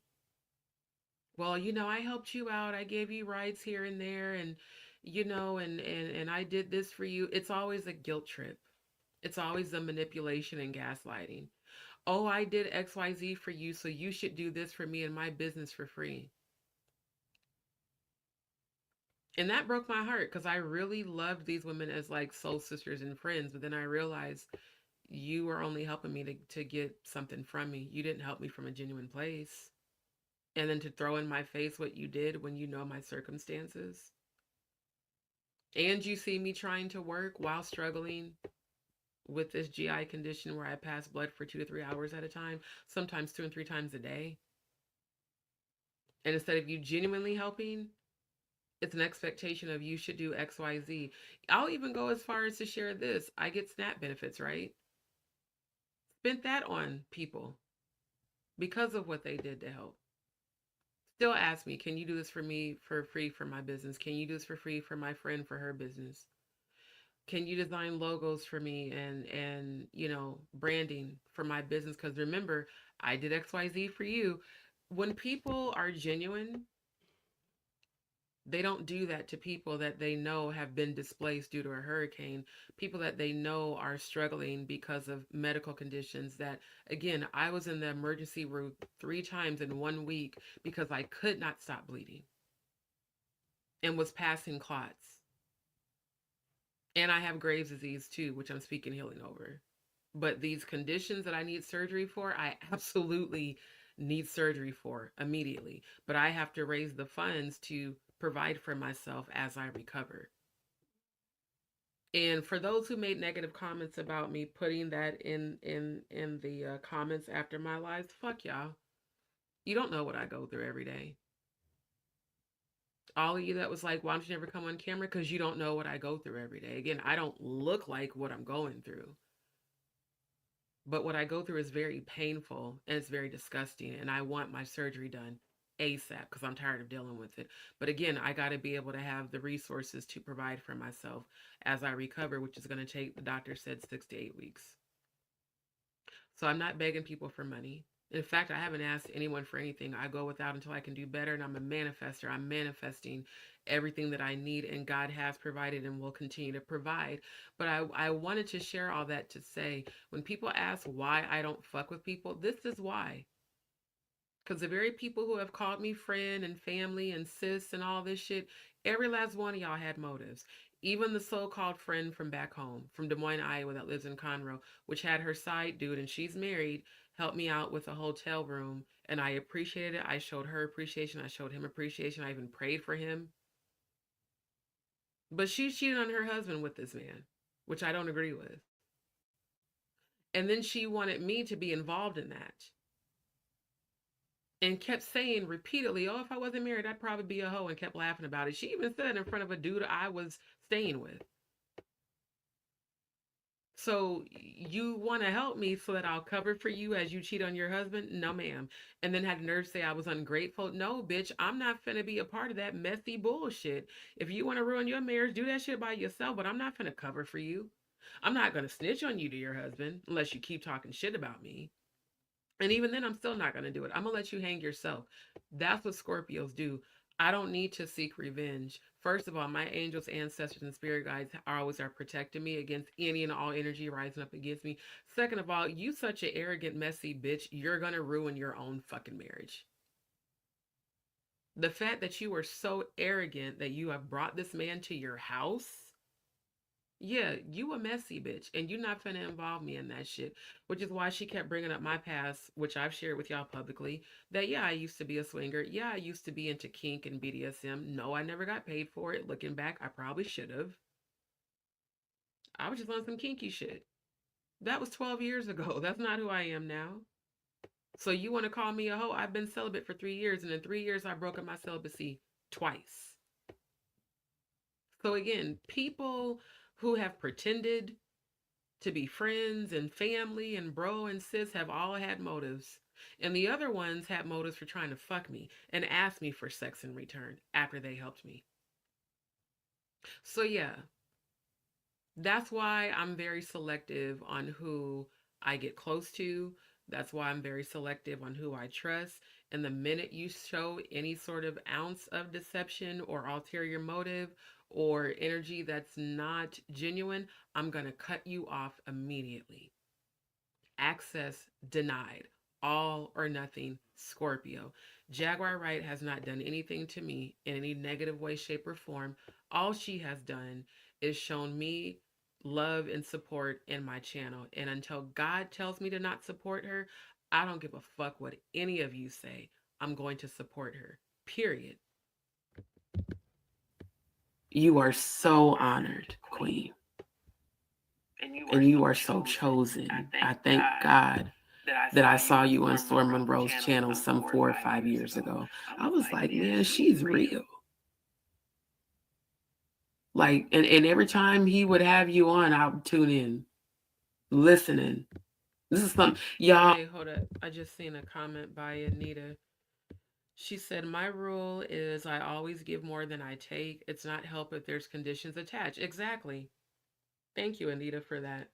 Because, like I said, these same women are all sitting up talking shit about me now about how I was ungrateful and gaslighting. How I'm ungrateful and the one lady, I don't know you from Adam. Well, then, bitch, why in the fuck did you help in the first place? I even said to her, I said, think about it. I haven't done one thing to you negative. Not one. I've prayed for you. I've prayed for your family. All the research I've done that I've shown you guys, I showed her in person. I cooked for her. I cleaned up her nasty ass house. Dealt with her dog that had a congestive heart failure that kept me up all night because she kept coughing up mucus. I even prayed for her dog. Her dog loved me. Her cat loved me. And then the other one who wanted me to do UX design for her for free. Yeah, I was willing to help you while I was staying there with you, but not after you pulled that bullshit. And then I ended up having nowhere to go. Thank God, God made a way for me to go somewhere. And you left me hanging, knowing my situation, dropped me off and said, "Oh, I'm sure you'll figure it out." Then turned right around and asked me to design logos and branding for you for free when I already gave you an emblem for free because of what you did to help me. So that's what I mean. When people attach conditions to their help, it's not help. It's you trying to exploit me while you see and know what I'm going through. And a real friend doesn't do that. I know that because I've been a real friend. I've allowed people to stay with me for free who had no health issues, who were perfectly fucking healthy, just because I care about you and I know what it's like. Hell, all three of my older siblings on my mom's side all lived with me at the same time in my first apartment that I got by myself when I was 19. They didn't give me any fucking money. Ate up all my food, used up all of my hygiene products, used up all of my household shit. I had a one bedroom apartment. All three of them moved in with me. So it's like miss me with the bullshit. As many people as I've helped, hell, and I even helped them pay their rent and their bills. I've even helped my own mom pay her rent and bills. My relatives don't look out for me because they always expect me to help them. And when I tell them the few times I have told them what I'm going through, oh, you always figure it out. So miss, like I said, miss me with the bullshit, bro. Motherfuckers talking about, well, why don't you fuck with nobody? That's why. 2024 truly was the year of revealing and uncovering shit. All these retrogrades, they come to show you what's been hidden. And I'm not bitter about it. I'm just done. That's where I'm at. I'm done. I can love you to that's the thing, that's the scary thing about Scorpios. Man, we can love you to death. But betray us and we will cut our energy off from you so quick. We won't even evolve Scorpios. We don't seek revenge. Me, I just leave you in the hands of my ancestors. I don't need to seek revenge. You're going to attract it because you're in a low vibration. When people say, oh, all these curses and things happened to me, after I was done dealing with you, yeah, because my ancestors was on your ass because they knew your intentions and they saw your intentions and they defended me. I told you I wasn't the one to fuck with. I don't have to come against you. You attracted that. For those who keep saying I cursed you, let me say it one more again. You attracted that according to the vibration you were on, according to the intentions that you had that were not pure, and above all, because you came against a high vibrational. I don't curse people. You curse yourself. Please stop saying those lies. Because the more you talk shit about me and lie, the worse your life is going to be. And your help that came with conditions is also the reason why you're going through what you're going through because you were disingenuous. Simple as that. Jaguar Wright was active in the industry. I told y'all earlier. For those who haven't, go back and watch my live from the beginning, catch the replay. She's chosen by God to do this right now. And this is not a troll. This is her real page, her real channel. I thank the Most High that I lost my job in February. Because I would not be able to do this right now if I was still working for Progressive. And fuck Progressive, by the way. Motherfuckers fired me for this damn condition I still need surgery for. But I just had to throw that in there. Yeah, if you got Progressive insurance, go to Allstate. Let me tell y'all, I did renewals. I got cursed out every day for people getting mad because their prices are going up. PSA, fuck Progressive. I just had to put that out there. But this is why I said, Lord, I didn't understand. You took everything from me. I mean, I moved out of my apartment before I lost my job because I had an asthma attack because there was mold in the AC does. Because in Houston, damn near every property out here got fucking mold. They wouldn't fix the shit.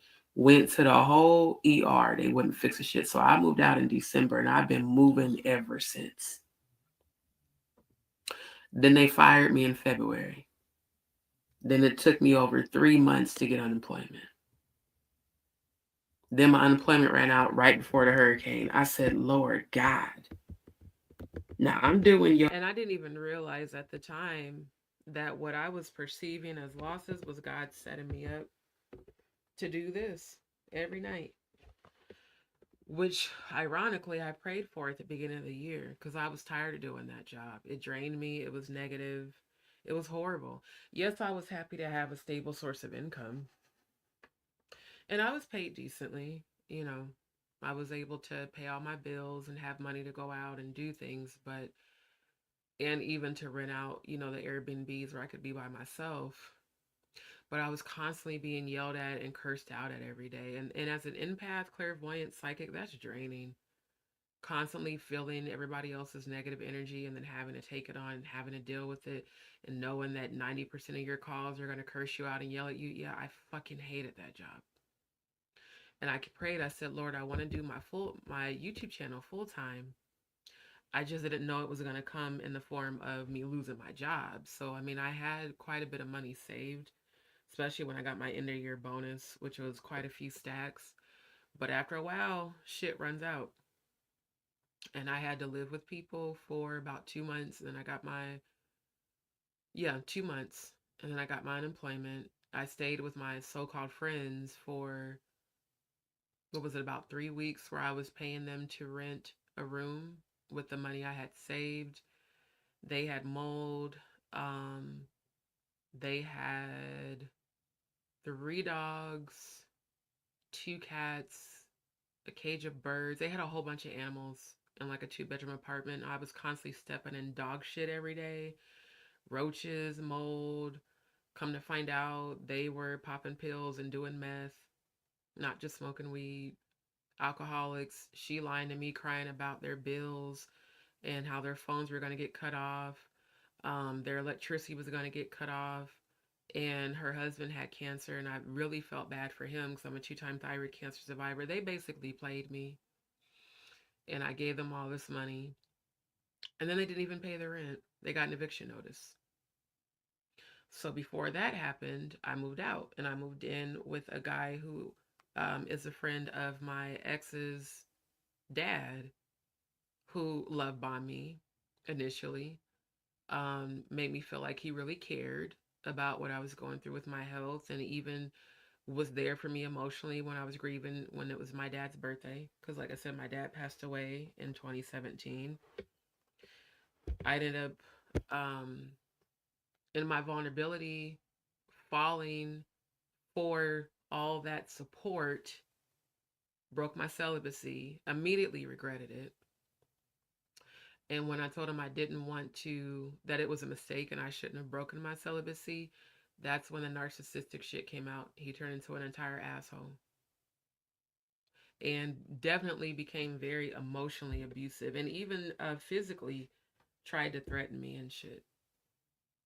And then was bringing women in the house and fucking them and everything, trying to make me jealous, and I didn't care. So, like I said, I've learned a lot that when you are in a place of struggle, people will absolutely try to exploit you. They really will. And that's why my prayer continues to be abundance over my life, healing over my life, prosperity, joy, and peace. Because and the other thing I noticed too, every living situation I've been in, every person is a person who has been focused on lack. From the so-called friends, the first ones I moved in with, because I moved in with them right after I lost my job because I was trying to save money. I didn't want to keep spending money because at that time I was renting Airbnbs weekly, but I would get the ones where you rent the whole place, the whole unit. That way I didn't have to like live with people like where I am right now. And because I was still working for Progressive too, and they wouldn't allow us to work out of extended stay hotels, because they tracked, their IT department tracks you through their equipment. So I was spending anywhere from $650 a week to sometimes $1,200 a week renting Airbnbs, but I could afford it at that time. So when I lost my job, I was like, okay, I don't want to keep spending money like this because if I do, I'm gonna be out of money. And I had quite a bit of money saved. And then Progressive lied to unemployment and told them that I never told them about my medical condition. And I had all the proof of all the meetings that we had because even though They knew I was clocking out to deal with my GI episodes, which of course they were worse when I was working for them because the stress exacerbated them. I was using my PTO. I was even taking unpaid time, approved unpaid time off, which meant that my checks were smaller, a lot smaller, and they still were trying to penalize me for attendance issues. So when it came time for the hearing, for me to file for unemployment, they lied. And my hearing was delayed. Um, I lost my job in February. I didn't have my unemployment hearing until the end of April. So it took some months. So all that time, I was surviving off of the money I had saved. And when the money I had saved ran out, then I just had to do what I had to do as far as, trying to edit online. I was able to get some clients for websites. I was able to get some clients for UX design. But there were a lot of times where I just didn't even have money and I just went without till I could do better. And the people that really do love me from out of town, like my second mom and my cousin and them, they looked out for me. And even my ex, when he could, he looked out for me. You know, his dad even looked out for me. That's why, no matter, even though they are Masons, I'll always have a certain amount of respect for them because they looked out for me at a time I really needed help. But other people looked for sex, looked for me to give them money in return, looked for me to do shit for their businesses in return. And even some of the women were expecting romantic companionship, claiming to be straight. So when I tell you this year has shown me so much, I've learned to just be on my guard, not saying being overly guarded, but to use my spirit of discernment that much the more to determine, is this person genuinely for me or does this person want something from me? So that's why I said before, I don't fuck with people. It's because of the shit I went through this year. And then I finally get my unemployment, was able to, get me the Airbnbs again, the apartments, all that. But of course, after so long, it runs out, and then Hurricane Beryl hits. And the house I was renting a room, the owner was a lazy, stupid ass bitch that didn't want to fix shit, didn't want to repair the mold, didn't want to remove the mold. Took my maintenance requests as complaints when we all were suffering, having breathing, and I have asthma plus Graves' disease. Graves' disease can make my whole entire respiratory system collapse, and it can cause me to have a heart attack or a stroke. Told her that, she still didn't do shit. We were without power until Centerpoint restored it. And then when it was restored, the internet was off for like 2 weeks. She didn't want to fix. She just was, and she was just a cheap ass bitch. And she didn't even live here in Houston on top of that. She lived in fucking California. So she didn't give a shit because it didn't affect her. And I was like, you know what? I'm done paying money to stay here. I'm going to move out. And I did. And I did what I had to do to continue to provide for myself. That's when I had to keep moving from hotel to hotel, Airbnb to Airbnb, extended stay to extended stay. It has not been an easy journey, but God has provided for me every step of the way. And I've had to ask help from people I didn't want to ask help from. And I thank God that they did help when they could. But now I'm in a place of, yes, I forgive all these people. But again, if the minute you show me I can't trust you, I'm just not going to fuck with you no more.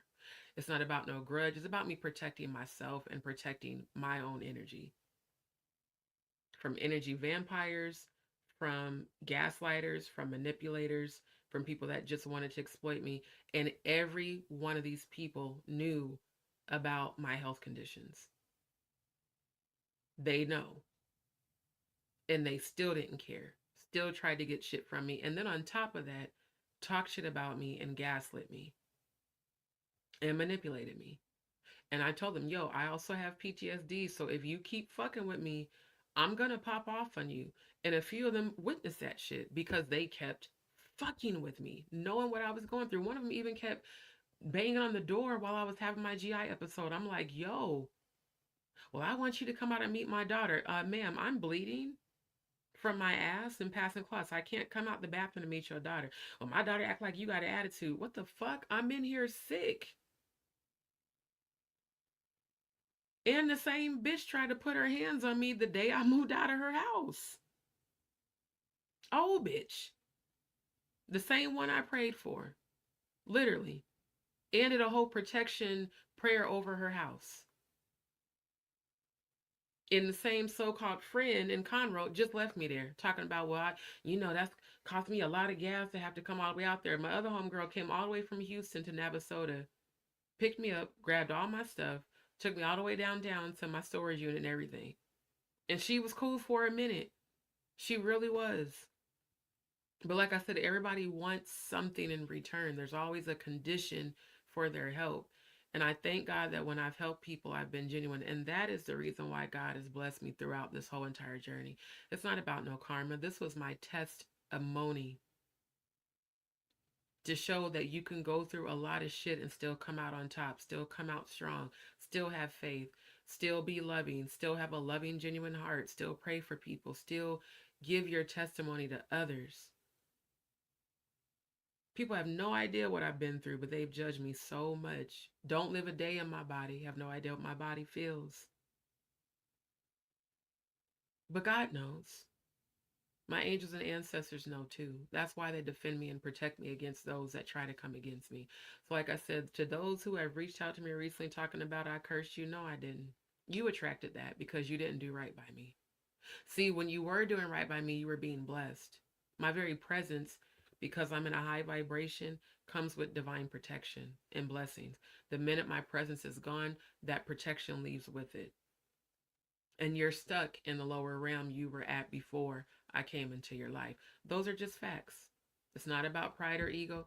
Those are actual facts. And again, everything that Jaguar Wright has done has been about high vibration, support, and showing me love. She has no idea. The reason that means so much to me is because the very people in my life who were supposed to care, who I thought really cared, show me that they all wanted something from me. Every last one of them. So it's a blessing to have someone else come in and genuinely show you love and support at a time when you do feel like giving up.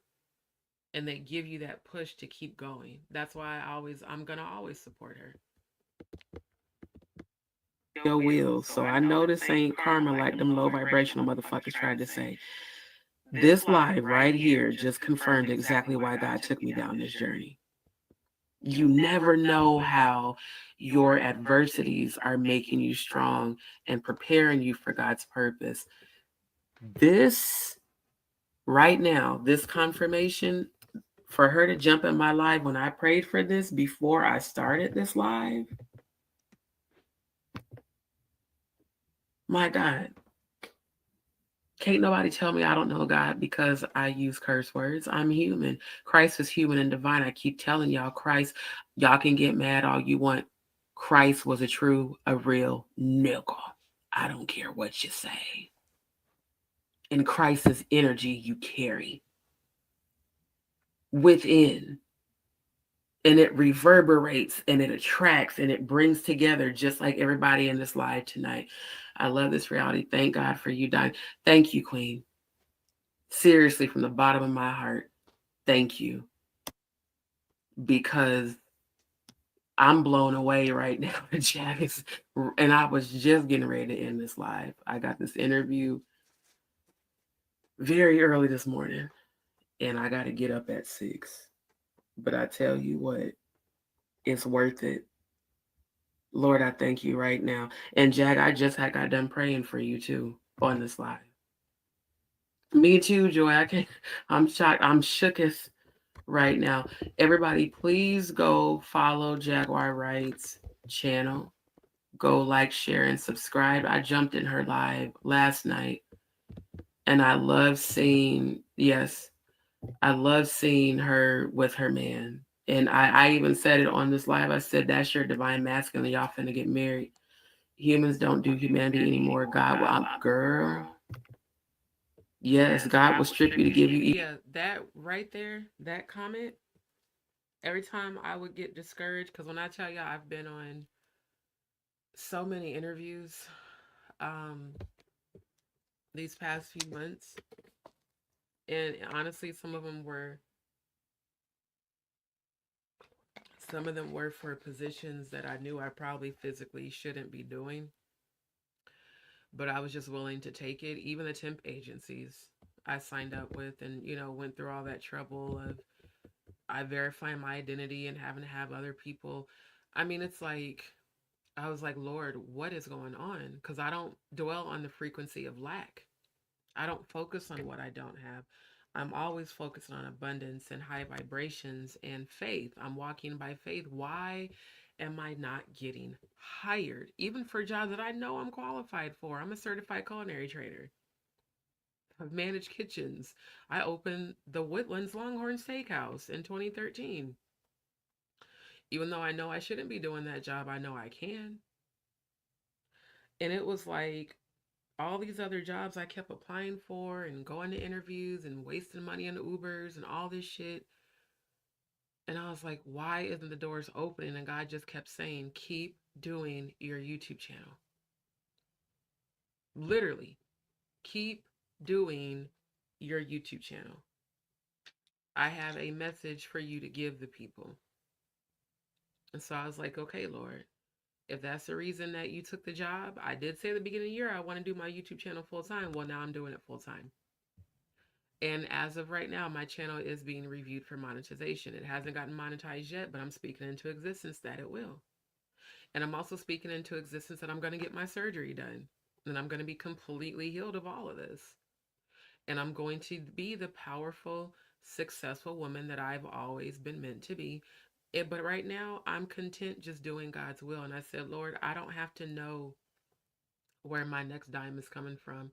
See, walking by faith doesn't mean you know how the way is going to be made. You just know that a way is going to be made, and you continue to keep your vibration high, and you continue to stay in a space of gratitude.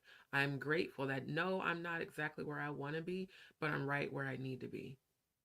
I'm grateful that the first housemate that I met, God gave me a prophecy for her, and then she got her place, and that reaffirmed my faith. I'm grateful that at the time where I needed assistance, assistance came in abundance. I'm grateful that my other housemate is a believer and that we've talked about God. And I got a chance to meet his girlfriend, and he's like a little brother to me. Again, God has a purpose for everything we go through. And even though there have been other people that initially we didn't really like each other, recently I realized why God even brought them here for me to speak life to them. And I apologized and we made good. And I told the person, hey, look, I'm here for you. Again, at the end of the day, I'm a spiritualist. My job is to bring healing. If I have to check a person, I will. But ultimately, in my soul, I want to help people heal. But the first person I have to help heal is myself. So these medical challenges are just a part of the journey and my testimony. Being displaced after the hurricane, going through temporary financial struggle is part of my testimony. I believe God has tested me to see, am I going to lose faith? Am I going to give in to doing things that I know I shouldn't do just to survive? All the people who have and continue to suggest for me to get on OnlyFans knowing that I'm celibate, I'm not going to do that. It crossed my mind once and I was like, no, because my future husband and children will see that shit. And even if they don't, I'm going to know I did that shit. I'm a Scorpio. We freaky as hell. You think I would be going through what I'm going through right now if I wasn't trying to keep myself in a certain spiritual place? I'm cleansing my spiritual energy to prepare myself for marriage. So why in the goddamn fuck would I put my beautiful body, which is a temple, on OnlyFans for the whole world to see? Just to survive. I have faith that the Most High is going to bring me through all this victorious. And by this time next year, I'm going to be with my divine masculine because I keep having premonitions of it. I keep seeing us coming together. I keep seeing him coming towards me. Us spending time together, us living together. I even saw us getting married. I saw our daughter. I saw our son. So all I have to do is stay the course and continue to walk by faith, and God is going to keep me safe. God's going to continue to provide for me. And above all, God's going to heal me. I will have my surgery done. I will have these tumors removed. I will have these fibroids removed because I got fibroids and these tumors in my lower intestines. I'm speaking healing over that even right now. But again, people have no idea when she said that God will strip you to give you better. Lord, I'm calling in the better. And really, right now is the better because I have people that support my channel.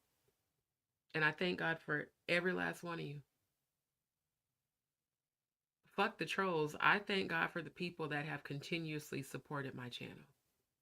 You guys mean a lot to me. You let me know I'm doing the right thing. I'm fulfilling God's will for my life. And someone's getting help from it. And that's a blessing. So, again, I feel like I needed to share that because the people that keep saying, um, you must have a motive for supporting her. Nah, y'all have no idea what my life journey has been. And even the little bit I shared with you is just the tip of the iceberg. It's been a lot more than that, but I don't choose to dwell on the the struggle and what people have done. I have forgiven everybody who's betrayed me. I have just chosen to cut you off. I'm not mad at you. I just know I can't fuck with you because you're not genuine. Simple as that. Even better, exactly. You good. You good. Thank you for tuning in. God provides and you are cherished.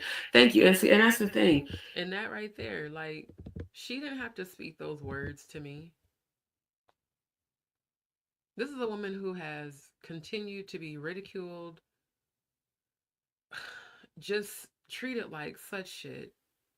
And then she also does have a lot of support, but a lot of people come for her. Imagine a lot of fiery darts being thrown at you for you standing up and speaking your truth, which I actually can't imagine because that has happened to me. And then that very same person coming into your life and speaking life into you and giving you words of encouragement, even though they've been going through so much. Again, this is why I love and support Jaguar so much. She really is a genuine soul. I don't care about her past. And those of you that do, you're not in any position to judge her at all. In every place I've been, I mean, I've been at Airbnb. I'm at an Airbnb right now, quiet as it's kept. That's why I had to lower my voice because other people here. I've been in Airbnbs, hotels, extended stays. I've had to stay with people. I didn't really know that well. I've had to be in situations I didn't want to be in. Being treated like shit, being frowned upon, looked down upon. I'd be passing blood 2 to 3 hours at a time. My job did not believe me because it was a work from home job. In the ER 3 times in 1 week. Literally. Doctor said if you don't get these things, these tumors removed, they are going to rupture. You will not be able to walk. I speak healing over my body during my episodes. And God has made a way every step of the way. When I didn't see the song Waymaker, even when I can't see it, you're working. Even when I can't feel it, you're working. You never stop working. This is who I am at my core. And I'm not perfect. I have a past. I talked about it. I was in lifestyle too, Jag. You wasn't the only female Dom, my love.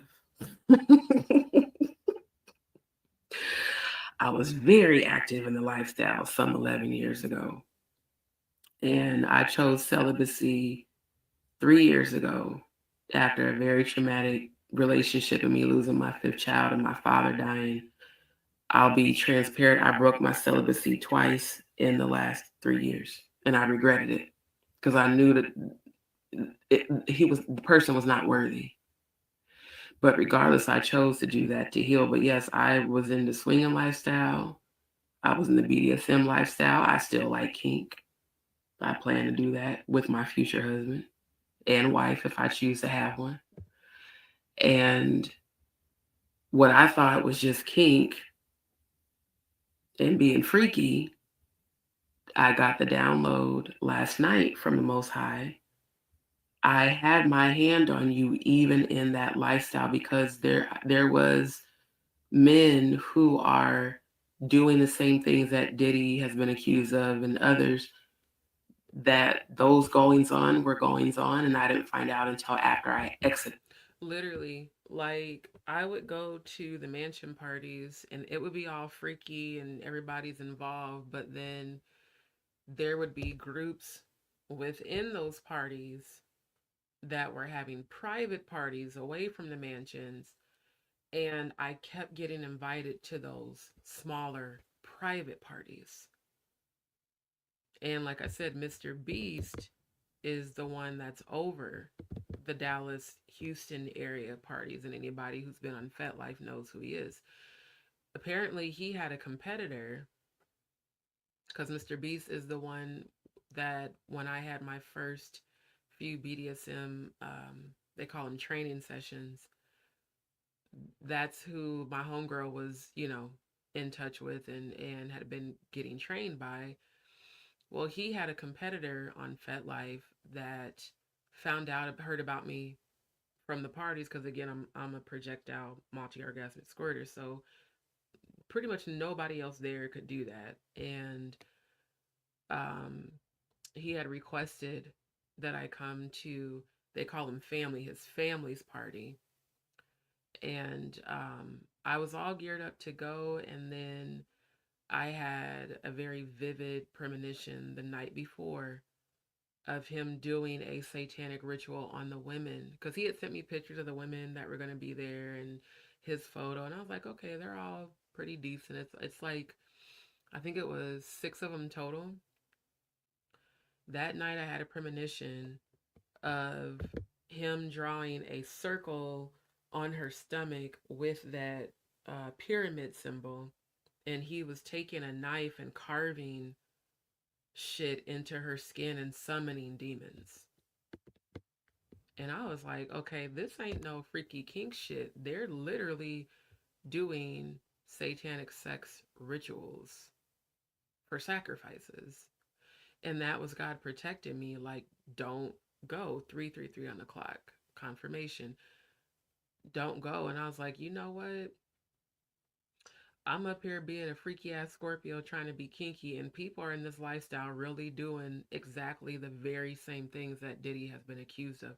That's the reason why I've taken such an interest in this case. Because I know from a civilian standpoint, right here in Houston, the shit that be really going on. So, what I did, the party was scheduled for the next evening. And keep in mind, I had that premonition that morning. I contacted the people that knew him and I said, I need y'all to tell me the truth. Does his kink involve him penetrating the skin with knives? They said, oh yeah, that's his thing. He's gonna leave his mark and the women are willing participants. And I said, does this involve any sort of invocation? They said, yeah, but that's part of it. That's how he gets you to subspace. I said, okay, thank you. I blocked all them people. That was when I left exploring that lifestyle because I'm not into that. I don't care what y'all do. My kink only goes so far. My pain threshold only goes so far. And I have a pretty high pain threshold. But, and as a Dom, I like to dominate in a way that people are receiving pleasure. But I don't want to cut anybody. I don't want to bruise anybody. I'm not into that because I've been abused. And so what I told him, I sent him the message. I said, hey, I feel like that what your circle is into is a little bit too much for me. So respectfully, thank you for the invite, but I won't be joining you guys this evening. And when I tell you, he blew me up. He kept messaging me, he kept calling, he kept texting. Then he was sending me messages on the website after I blocked him. Like, well, what went wrong? So the fact that Jaguar, like I said, she shares the same gifts as me of being an empath, clairvoyant, psychic. The fact that she said what y'all are about to see, she said, that's when I knew, okay, she's divinely connected because how could she have possibly known that about me? Not unless word about me got spread that far, which it could have, because there was people in Dallas inviting me to parties and shit too. Hell, even recently. Now they know that I'm back in Texas. No, thank you. I have no desire to be in that lifestyle. Now, do I want to have a husband and a wife? Yes, I do. Because I'm bisexual. I like women too. But I don't want to be in any sort of group environments because I know deep down what you all are really into. And if the people that are running your party are Freemasons, then I know what y'all are truly into, that y'all were hiding behind closed doors all those times I was participating back in 2013. Like I said, this was almost 12 years ago. And there are people still holding on to what they remember when we were at parties. I remember you did this, and I just can't believe you're not into it. People do heal and grow over time. But once I seen that shit, and then once people confirmed it, oh, I'm out.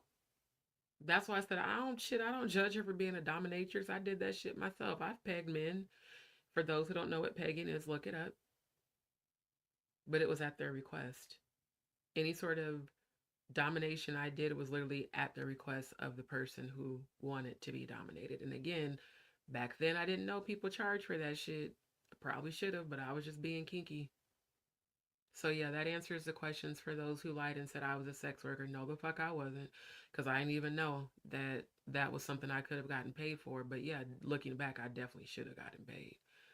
But people are like, "Well, I heard you know how to do this. Can you come?" You know how many male doms requested for me to come train their submissives? Several that are still here in Houston, and even doms that were in Dallas. Because again, they're all connected to each other. They was like, "Yeah, I heard how you dominate. I want you to come train my subs. I want you to come be." One of them lives in Killeen. "I want you to come train my subs and be a part of our family." Nah, nigga, because I don't know you motherfuckers like that. But what I do know is that all of y'all are Masons, and nah. So again, I know the inside of this world from a, as they call it, a civilian, which is non-celebrity, from a non-celebrity perspective. And those people were absolutely trying to set me up to be sacrificed, but God kept God's hand on me even while I was exploring this kinky ass shit, and I'm grateful to the Most High for that. The lifestyle. So I'm up here thinking I'm being freaky and being part of a whole satanic ritual and didn't even know it. That's why I'm talking about this shit. Y'all know I'm authentic. I'm not finna front fade the funk for nobody. But I said, Lord, my God, now my eye has fully opened as to why I had to go through that experience. And yeah, it's I can talk about my own experience in this lifestyle. And I was in the lifestyle here in Houston because I left Houston and came back twice. My ex had us move to Florida and was supposed to get married. He is in the industry, but he's in the industry from back in the day. He's older. So yeah, my ex from Atlanta, he was 9.5 years older than me when we were together. And he was like the king of mansion parties in Atlanta. So anybody in Atlanta who's ever been to a mansion party, you know who he is. Um, and he was in the hip hop industry. He actually had a hip hop group back in the late 90s, early 2000s. And he always talked to me about the house he had. He was like, "Man, I was rich like Diddy. Like, I had a $300,000 house and I had mansion parties like Diddy." And now I wonder, damn nigga, did you go to the Diddy party? Because he just seemed like he idolized Diddy. Just thinking back to the conversations that we had when we were together. So, he loved the fact that I had that lifestyle before, and he was even trying to bring me back into it. And we could go to Atlanta and we could do parties and this and that, but he just kept cheating because he had a lot of unhealed childhood trauma. But like I said, that lifestyle is something that it's no strings attached. Everybody involved knows what it is, and you're either down or you're not. And if you're down and people hear about you, they request you. They request for you to come and you know to enjoy their experience as well. And like she said, there's a greater meaning to all things. Experience is our greatest teacher. Exactly. That experience taught me that as much at that time, and at that time I honestly wasn't healed at all. That's why I was exploring that shit. Um, as much as I thought I was just doing some kinky, freaky shit, I was being a part, unknowingly being a part of satanic rituals. So imagine the women and men who are actual sex workers who do get paid to go do freaky shit that have no idea that satanic rituals are being performed on them while they're doing the freaky shit.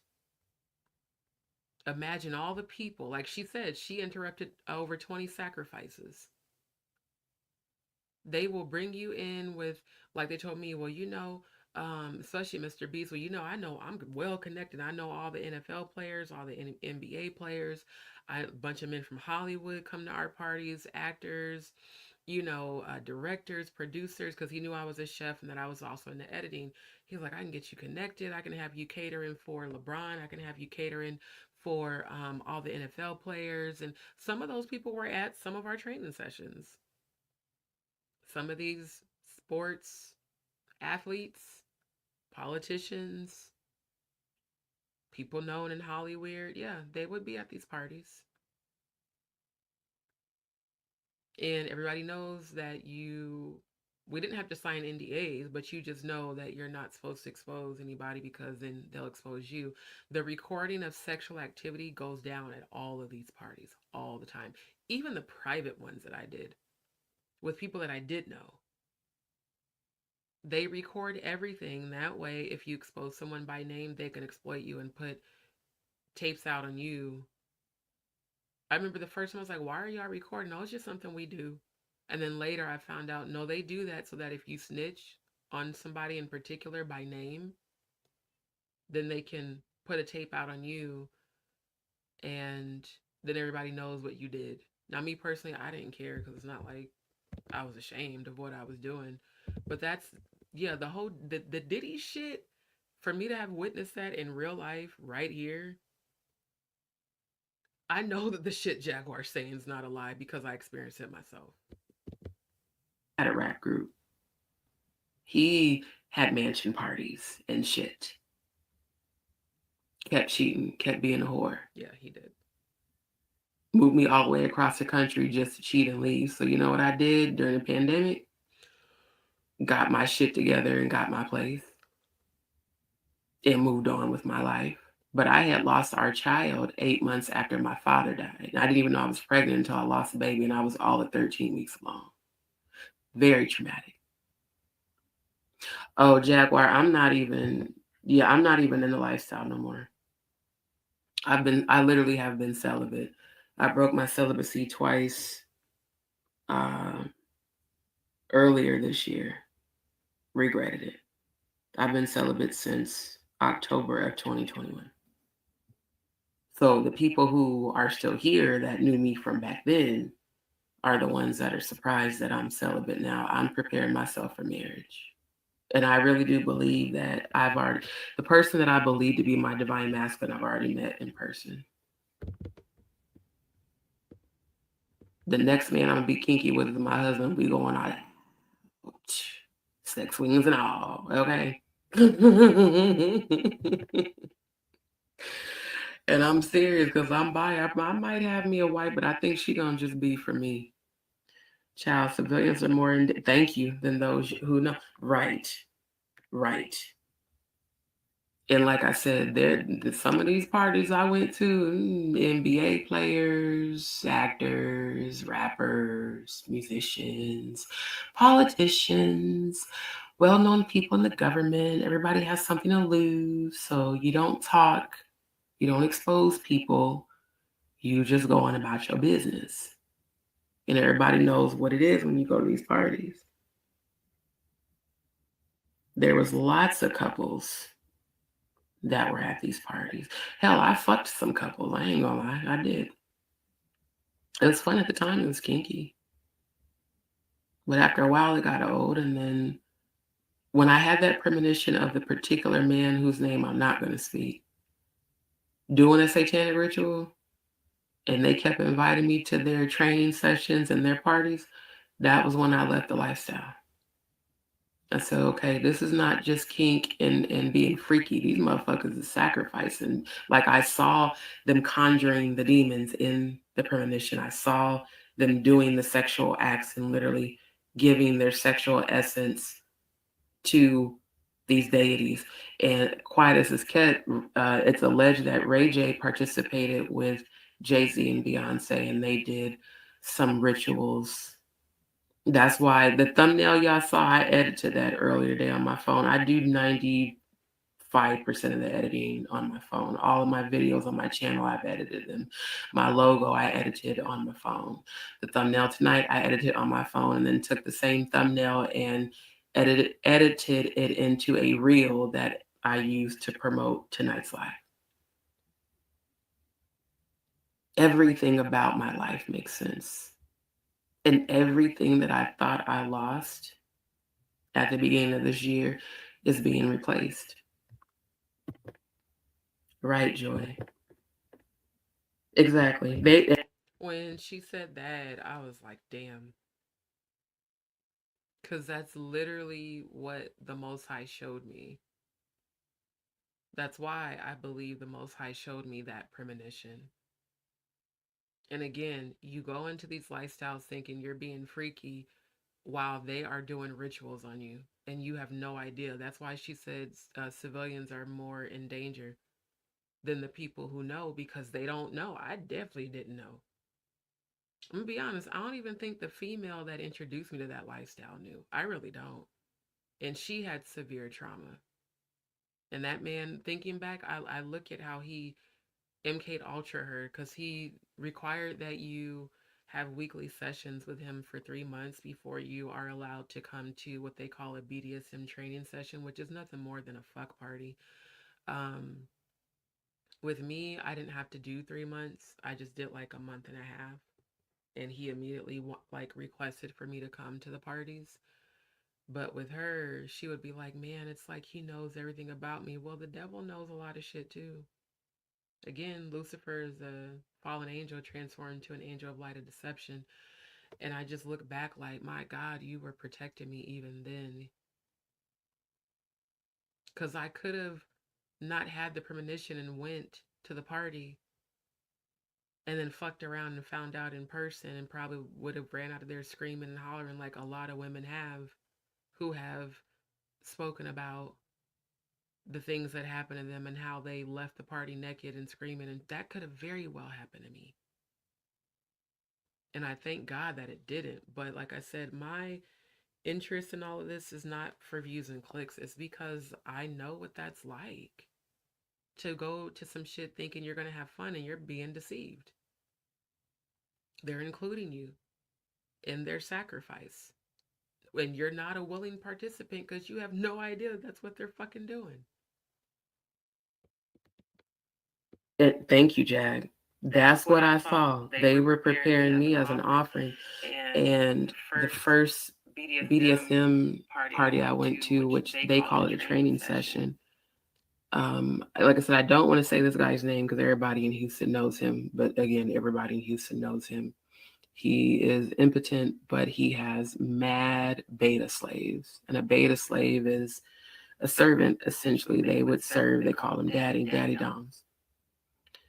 And they would have to suck on his feet and, bring him stuff to drink. And some of them even performed as toilet stool, toilets. I mean, it just, some stuff was too far for me. Right. That shit was I like kink, but I don't like scat. I don't like Roman showers. I don't like golden showers. I don't like for my skin to be cut. Some stuff went far. My first experience with subspace, which we had to take a substance to get there, it felt euphoric. Anyone who's ever felt the Holy Spirit before, that's what subspace feels like during sex. It's a sex magic. Makes you feel like you are on a whole other planet. It was very enjoyable. Jag, I'll let you know offline because I'm sure you know who he is. I found your Instagram today and I tagged you in the reel that I uploaded. So I'm pretty sure Jaguar knows who he is, especially if she has worked in the lifestyle as a dom. I don't know if she worked in Texas, but everybody in Texas knows who Mr. Beast is.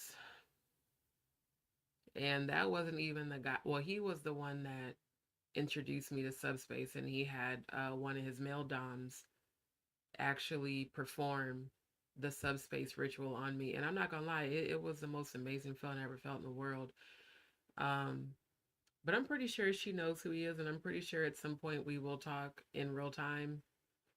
And I just have this very strong feeling that once I tell her who it is, she's going to know who it is.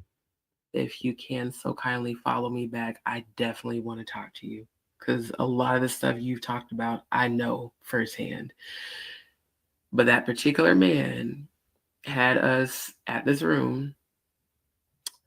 Again, this is grown folks talk, raw and uncensored. Raw and uncensored. I am a multi-orgasmic projectile squirter. That's why I was so well known at these parties because I was the only person that could do that. This particular Dom, when we got to subspace, he commanded me to come without touching me, and I squirted all over the sheets. So of course, word got out. And again, I never did it in a way to get paid. I was just being freaky. I really was. Looking back though, I should have damn got I paid. Looking really back, should have, just God on the damn it. cool.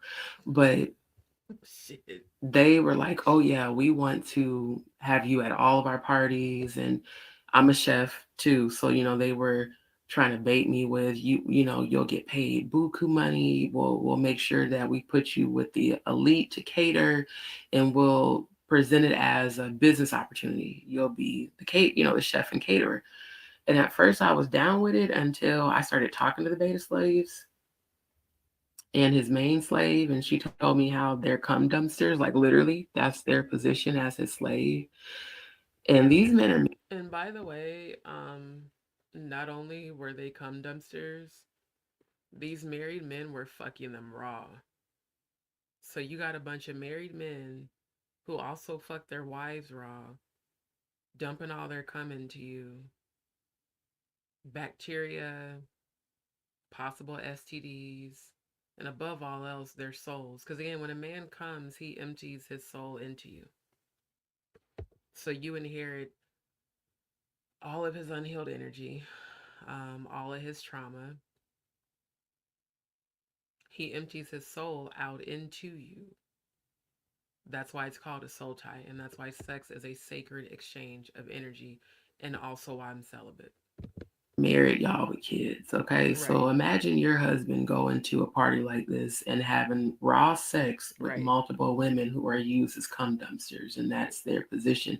And in exchange for that, they And not only are they used as cum dumpsters, they're used as cum dumpsters by several men. It's like I watched it, it's like an appointment. They pay for a certain amount of time with his beta slaves, and she's to do whatever daddy tells her to do or commands her to do because she's his beta slave. That shit was a bit too much for me. Kinky as I was, I ain't like that shit. Like, god damn, you like for real. Like this lifestyle goes very deep when it comes to kink and group activity. I'm very selective, so I had like my own little group that I played with because that's what they call it in the swinging lifestyle and BDSM, your play partner. But to be a cum dumpster, do you know how much money they got paid for that? Hundreds of thousands of dollars. So when y'all ask why were these sex workers at Diddy's parties, because they were getting paid a shit ton of money. Some of them made millions. And a lot of these women have unhealed childhood trauma, the men too. So their only value, especially if they were abused, sexually abused as a child, their only self worth comes in what their body can do. And that's the only way that they feel worthy, which is sad. get all this wealth and money and connections. Jaguar, I'm sure you know who I'm talking about. Do y'all now understand why all of this Diddy, Jay-Z shit is so personal for me? Because I know the inside of this shit. And I know the gospel side of it. Because again, I grew up singing. We sang with Kurt Franklin, Yolanda Adams, BB and CC, John P. Key, John Hammond, Hezekiah Walker. I mean, so You many of meant to say Fred Hammond, not John Hammond. them. That's how I found out about the Illuminati and Freemasonry was from the gospel artist industry. Because we were a part of one of the biggest apostolic Pentecostal organizations called the Pentecostal Assemblies of the World. She said, "What's my favorite song, child? I got so many. I'm an artist. Sir Prince Rogers Nelson is my favorite artist of all time. But I saw some of this ritualistic shit going on at these church conventions, y'all, at these hotels. They look for people that can do that right. The spiritual aspect of squirting, exactly, is mind blowing. And I ain't gonna lie, I've been researching that shit. Ever since she put that comment, I've been researching it. I said, damn, that's why they wanted me so bad. There's a very intense and distinctive power that comes out and through you when you squirt, and you can actually invoke spirits during that. Although I never did, because I didn't know shit about that. But once I researched it, I was like, so that's why people from my past, when I've done that, they have gone crazy. Because it's almost like you're putting a spell on them, but you don't even know it. Like I really didn't know this shit till I started researching this last month after she put this. I was like, wait a minute, what does she mean? So I started researching. I was like, God damn, I didn't even know that shit. Imagine the people that do know that shit and use it to do sex magic on you. And we definitely got to talk, Jack. When I started to understand sex is a sacred exchange of energy, that's when I stopped having sex with people that I knew I had no future with. Ladies, your vagina is literally a portal. It really You is. bring forth life through that portal. You give life to that man through that portal. That's why I call mine a queendom. And one must be worthy to enter the queendom, because when I didn't know my worth, I was okay with smashing and dashing. I used to love and leave them, especially after I went through the rape. I wanted men to feel like shit. That's also why I became a dom. I wanted to dominate men the way I was dominated, but never in a way to force anything on them. Now, if a man asked me to peg him, absolutely. That's the kinky side to me. But never on some, you know, trying to hurt people unless they ask for it. Like I like to be choked, and I got some things. I am a Scorpio. So, there's certain levels of pain that I can handle. But some of that shit I saw at them parties, man, I was like, bruh. Yeah, some of that shit was too far. And some of these men I know are married. I know your wife. Like, bruh, what the fuck are you doing here? Having raw sex with these hoes. And you know they come dumpsters. That's their title as slaves. You know what it is. That's why you got to protect yourself. You have to. You have to protect yourself, not just physically, spiritually. Traveling God said, that's how I got into Mason through my church. Ain't that ironic? I was performing rituals and didn't know. You know what's crazy is I forgot that this might have been one of the first lies he was in the chat. Because, like I said, he's the same one. He's one of the ones I had to block. And I don't know if y'all remember, but a few lives back, I told him that God was going to use him to help save young men before they sell their souls. But he's still very much. I don't believe he's fully done with that shit. Especially given the way he reacted and responded when I told him not to send me any negative shit about Jaguar. His response was not only overly emotional, but it was aggressive, as if he's still struggling with that dark side of masonry. Because he said he wasn't a part of it, but it's not really something you can leave once you join. And I really do feel like whatever energies he was in alignment with are still working on him. So even though he did say and do, some bitch ass shit, I'm still going to send traveling God healing because I can feel he's still battling and struggling with his darkness. I don't believe he's fully given up masonry. And that's the real reason why God removed that energy from me and from my channel, because I was embracing him as a spiritual brother, but I don't embrace people that are Freemasons because they pledge a I Lucifer. was in the church. It's a famous church in Harlem, New York City. Definitely, I'm not. And I didn't notice that before when he said Harlem, New York City. So when people start defending the diddler or coming against people who are speaking out against them, I'm looking at you sideways. A Mason. I've learned a lot from being around. Because now that I remember, he did admit that his friend performed a black mass ritual on him in their basement after he allegedly left Freemasonry. Once a black mass ritual is performed on you, that energy stays with you. And you literally have to have a team of high vibrational spiritual women to get that energy off of you. That's what it is. He never had anybody to clear that energy off him. And quiet as it's kept, I could have been his saving grace in getting that energy off of him.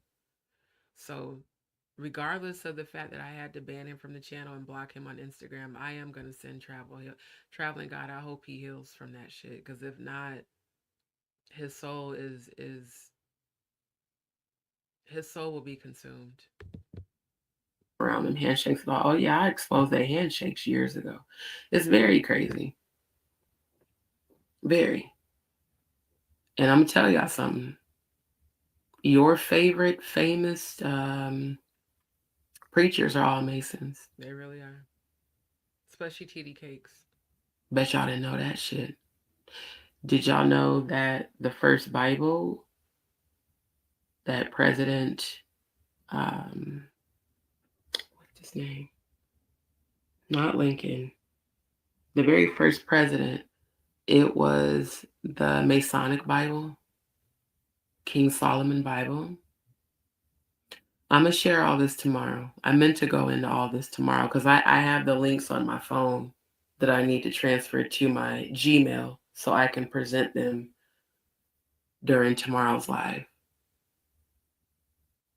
Religion is not of God. That's what the angels told me when I died and went to heaven and came back. They said mankind created religion to dominate and control. Fear does not exist anywhere except for in this realm. Heaven is nothing but infinite bliss and love. And that's it. That's all it was. Big facts. Aleister Crowley do. Oh, Jag, go back and watch the replay on this. I just showed them Aleister Crowley. I just shared screen and showed them Jay-Z's clothing line. The Do As Thou Wilt and the connection to Aleister Crowley and Anton LaVey and Ab Soul. And I even went as deep into Diddy's song from the Men in Black International, the newest Men in Black movie, called Diddy Rock. And in those lyrics, he says, "I'm your burger, you my fries." Trust me, I'm a researcher, but I showed them tonight. So, if you rewind, you'll see. Let me see. What about that, Pastor? Oh, TD Cakes. Yeah, y'all scroll back through my shorts. It was a satire comedy when I was like, he was grabbing the mango. He was grabbing the mango.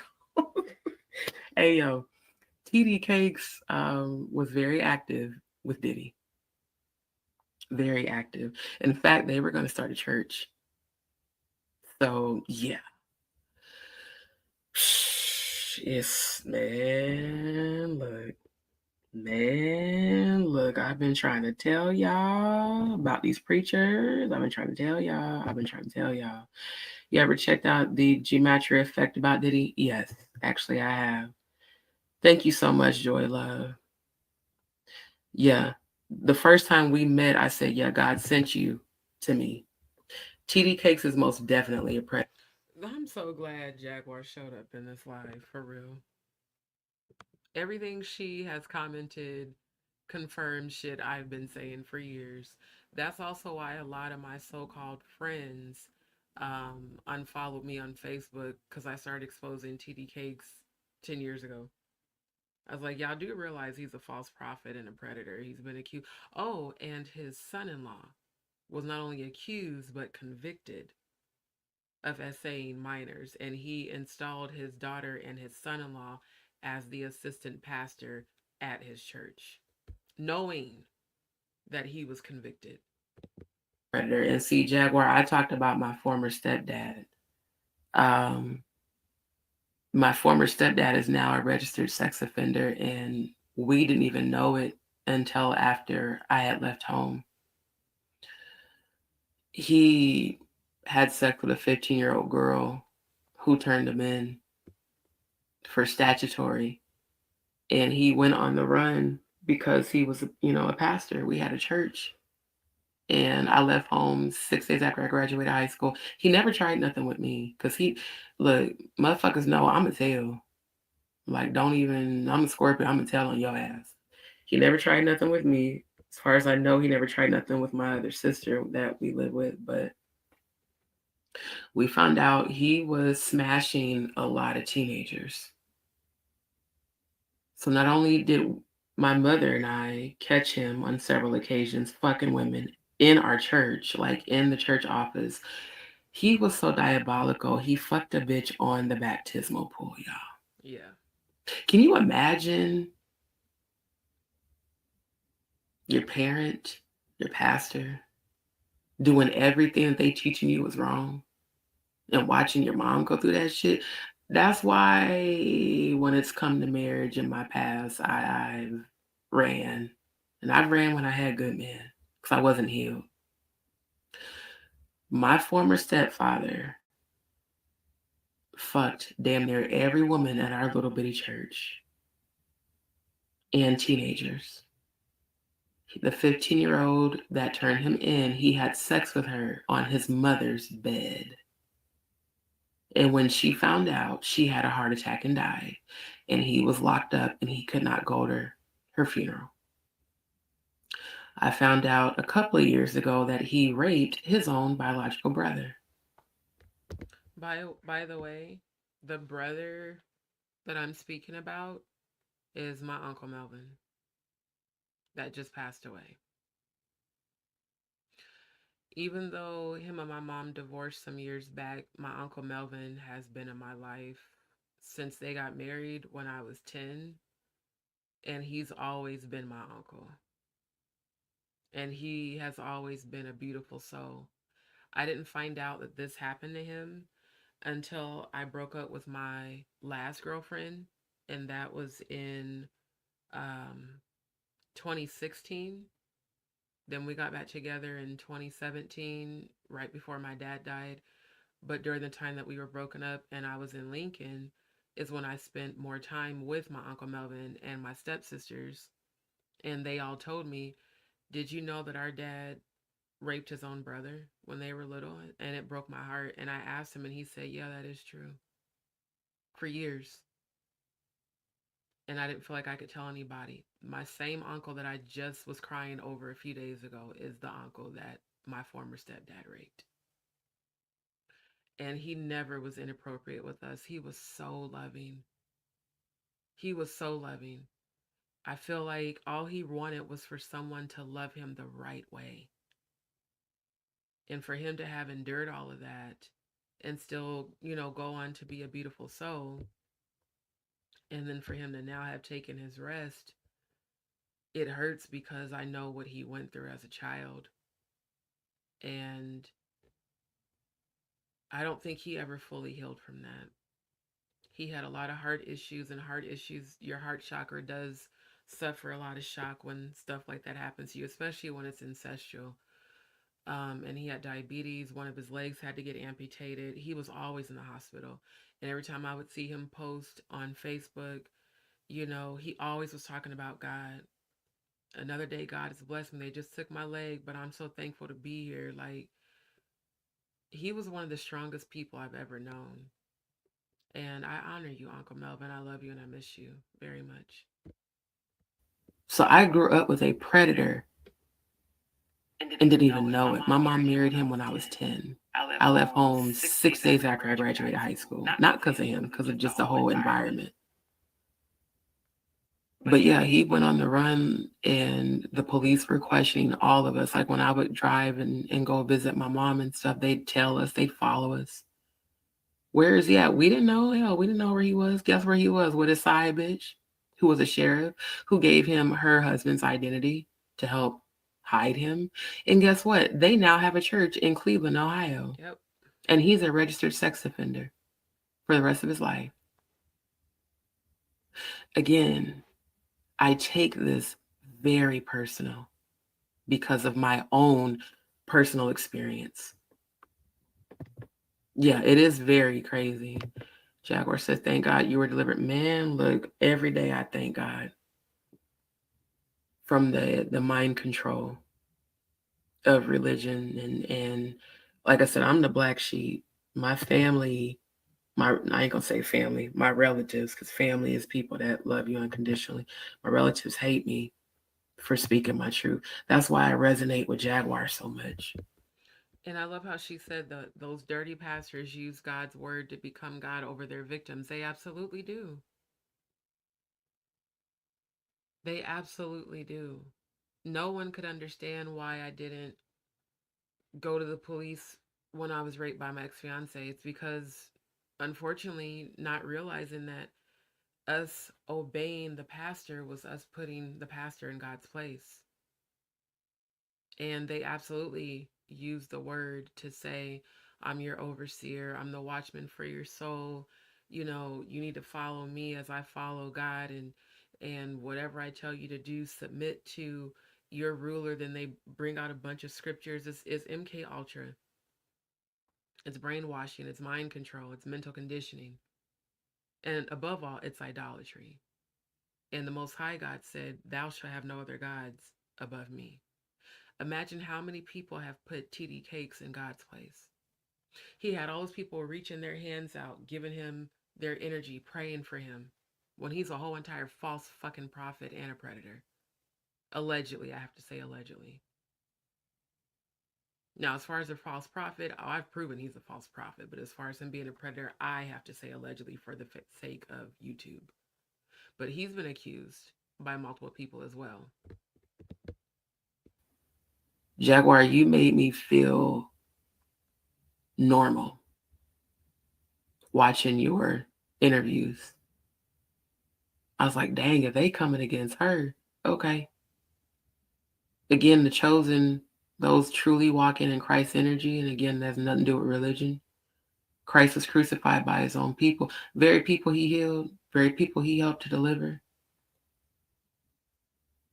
So, when, like I said before, Jag jumped on here, when the Bible says, take up your cross and follow me, your cross is them turning on you. The cross is them coming for you. The black sheep become the shepherd.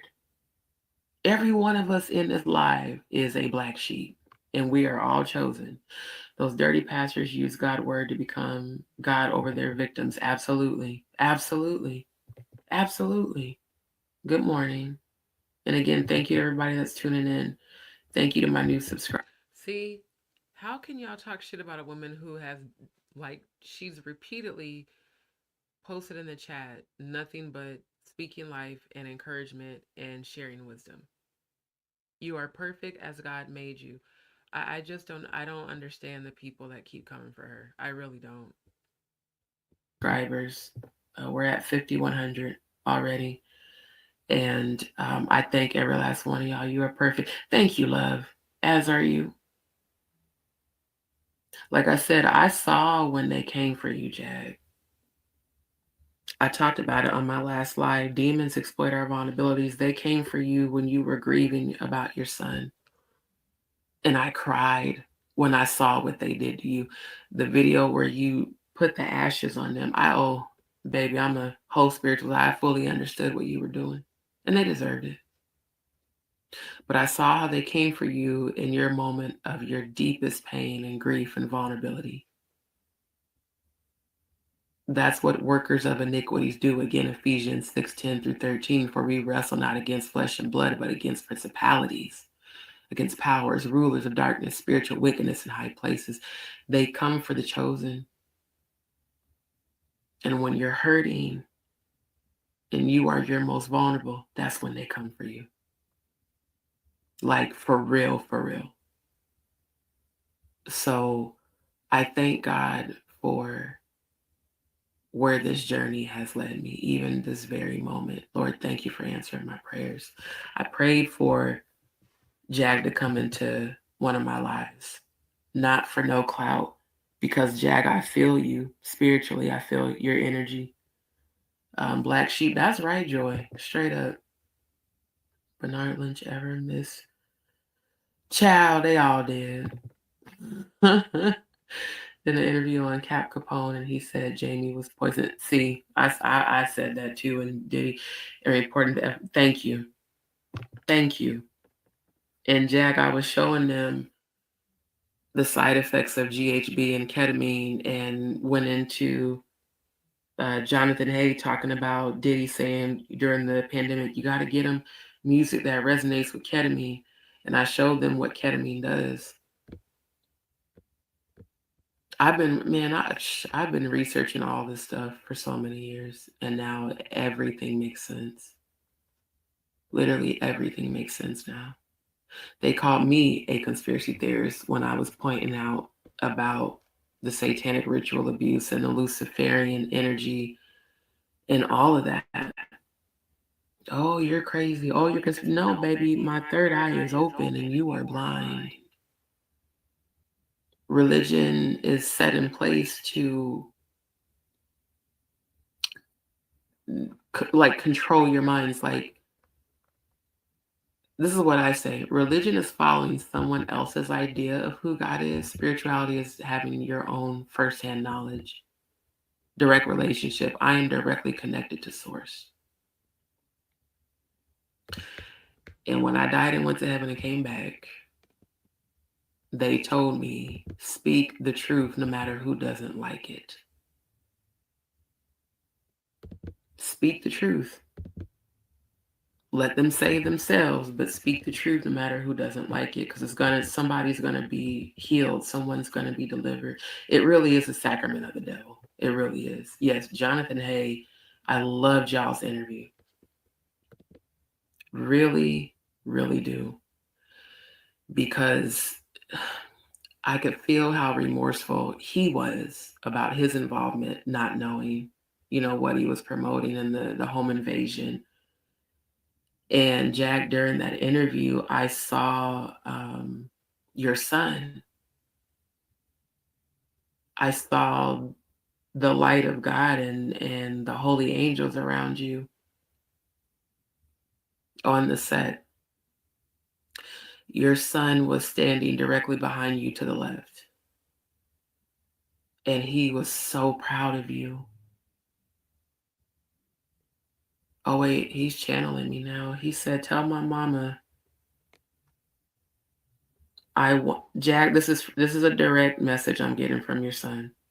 Again, y'all, I'm a psychic medium, and lately I've been getting a lot of channeled messages from people's relatives that have passed. He said, tell my mama, thank you for speak your truth. Thank you, speak your truth. It's coming fast, y'all. Hold up. He said, tell my mama, speak your truth. Don't be afraid. I'm with you always. I'm proud of you. You're doing exactly what the Most High wants you to do. And I've never left you. I'm hearing something about him moving an object with his left hand when he was a kid, 5 years old is what I just heard. I don't know where this is coming from. Teddy bear, something about a teddy bear. And he said, they're not going to kill you. They're not going to succeed in killing you. Don't let them intimidate you. Yo.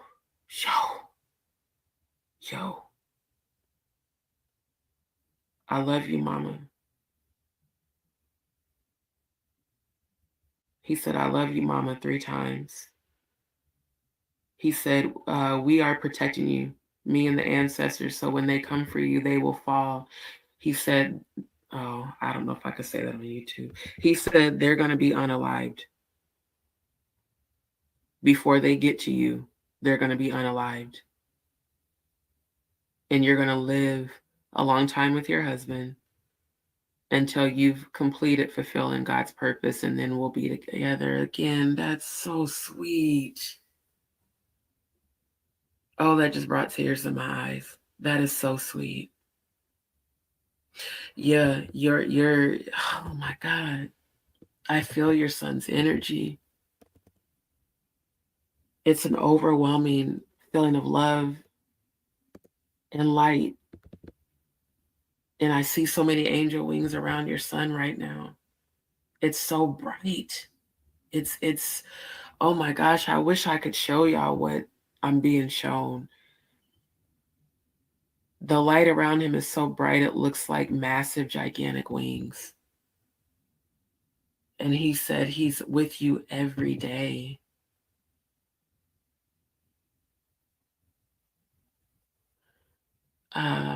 Hold on, y'all. I gotta finish getting the rest of this message out to Jag. I heard crocodile shoes, purple, 5, teddy bear. Jag, I don't know what that means. He said he watches over you when you're asleep, and every time you've cried, he's held your tears, and he's hugged you from behind. Wow. Your son's love for you is so intense, even in the afterworld.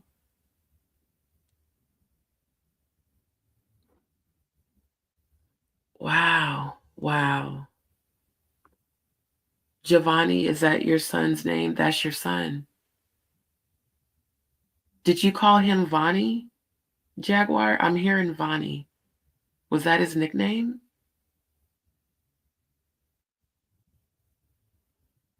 Oh my gosh, this is wow.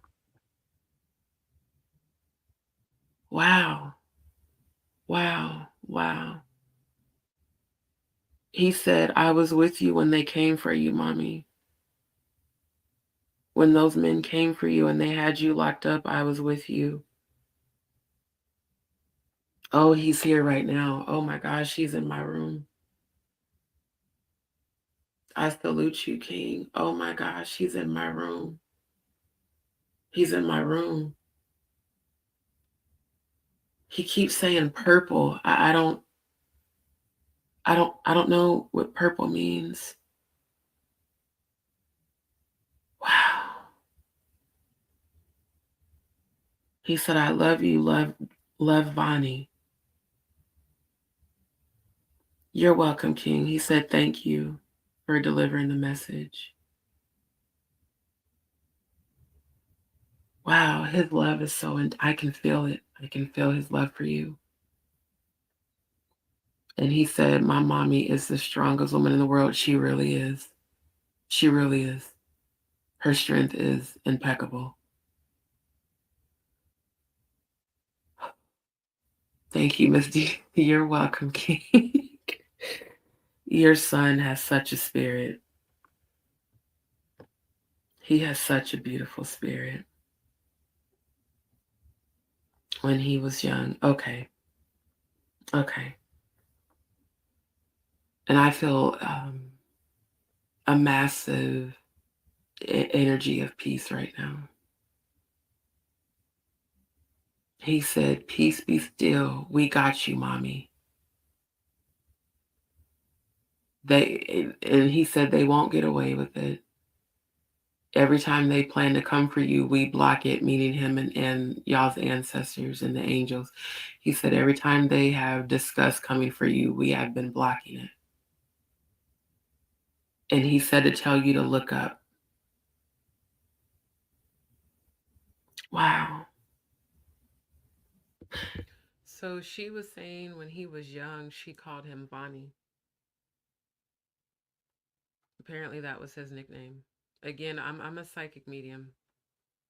I finally accepted that about 4 years ago.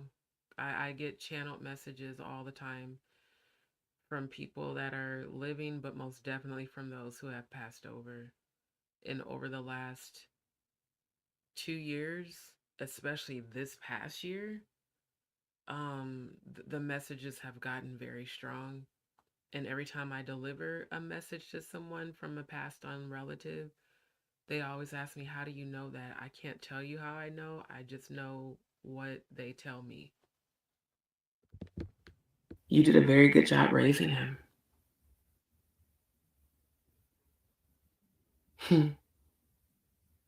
Okay, your son just said he wanted me to find your channel. Miss D, help my mommy speak her truth. Okay. I mean, she's already speaking it, baby. Help her. Okay. I mean, in whatever way I can, I'll do that. These channel messages have been coming a lot lately. Wow. I'm just right now, y'all, I'm blown away right now. I wasn't expecting any of this tonight. I was That's also how you know the difference between someone who's a true spiritualist and a liar. Like that witch lady that claimed that she claimed that God told her to channel Giovanni. I don't ever attempt to channel anyone because, quite honestly, I don't like it. Not because I fear it, but because it physically drains me. And I know there's been people that have asked me, can you give me a psychic channel messages? I probably will start offering that as a membership because of the fact that it drains me. But one, I had no idea that Jaguar was in my life until she came in the comments. Two, I definitely do not ever intentionally try to channel people who have crossed over because in doing so, you can channel other energies and spirits. So when I tell people I'm a psychic medium, I really am.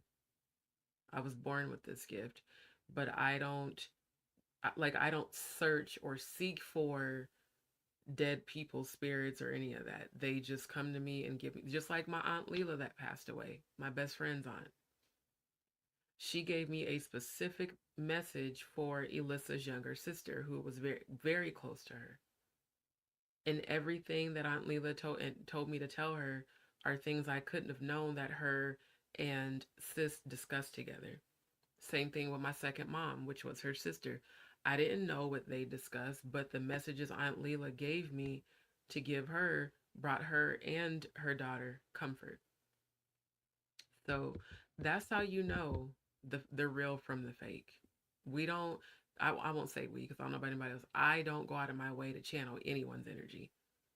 But if a passed on one gives me a message, I'm gonna give it to you.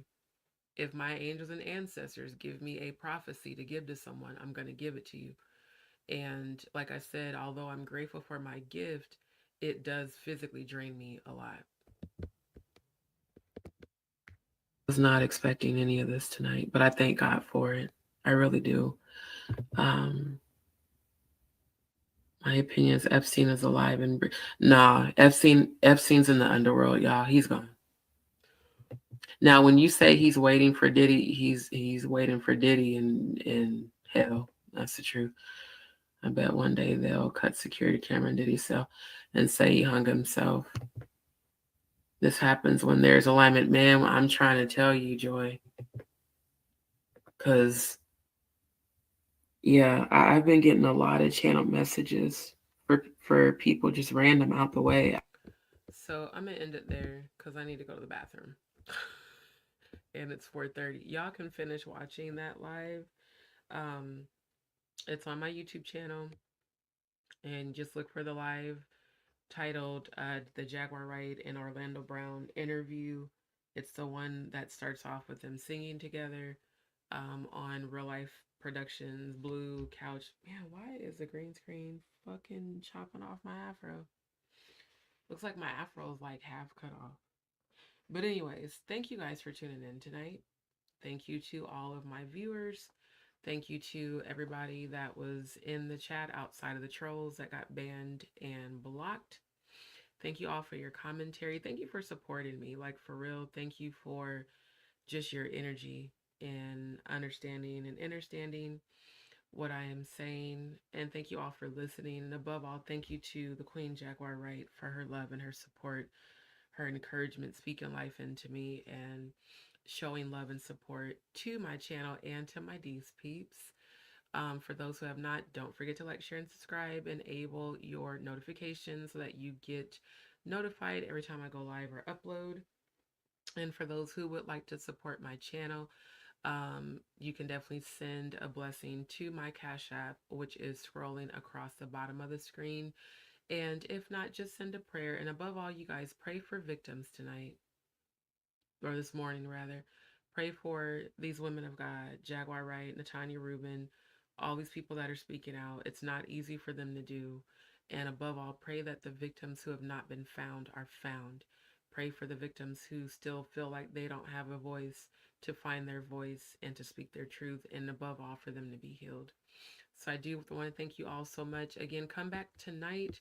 We're going to review the interview that I joined the panel of tonight, again, which is why this interview started so late, or this live started so late, because I joined Jaguar's Live and I was cammed up during the panel discussion. And I really feel like it'll help everybody heal, because that's what they were talking about. Her and Dr. Megan McGlover were speaking about healing. And then tomorrow, if I cam up, I'm gonna make sure I adjust the green screen, because I don't appreciate the way y'all cutting my afro off after all the time I spent picking it out and shaping it. And yes, you guys, this is my real hair. So again, thank you, DzPeepz. God bless all of you and have a very, very beautiful day and very beautiful dreams.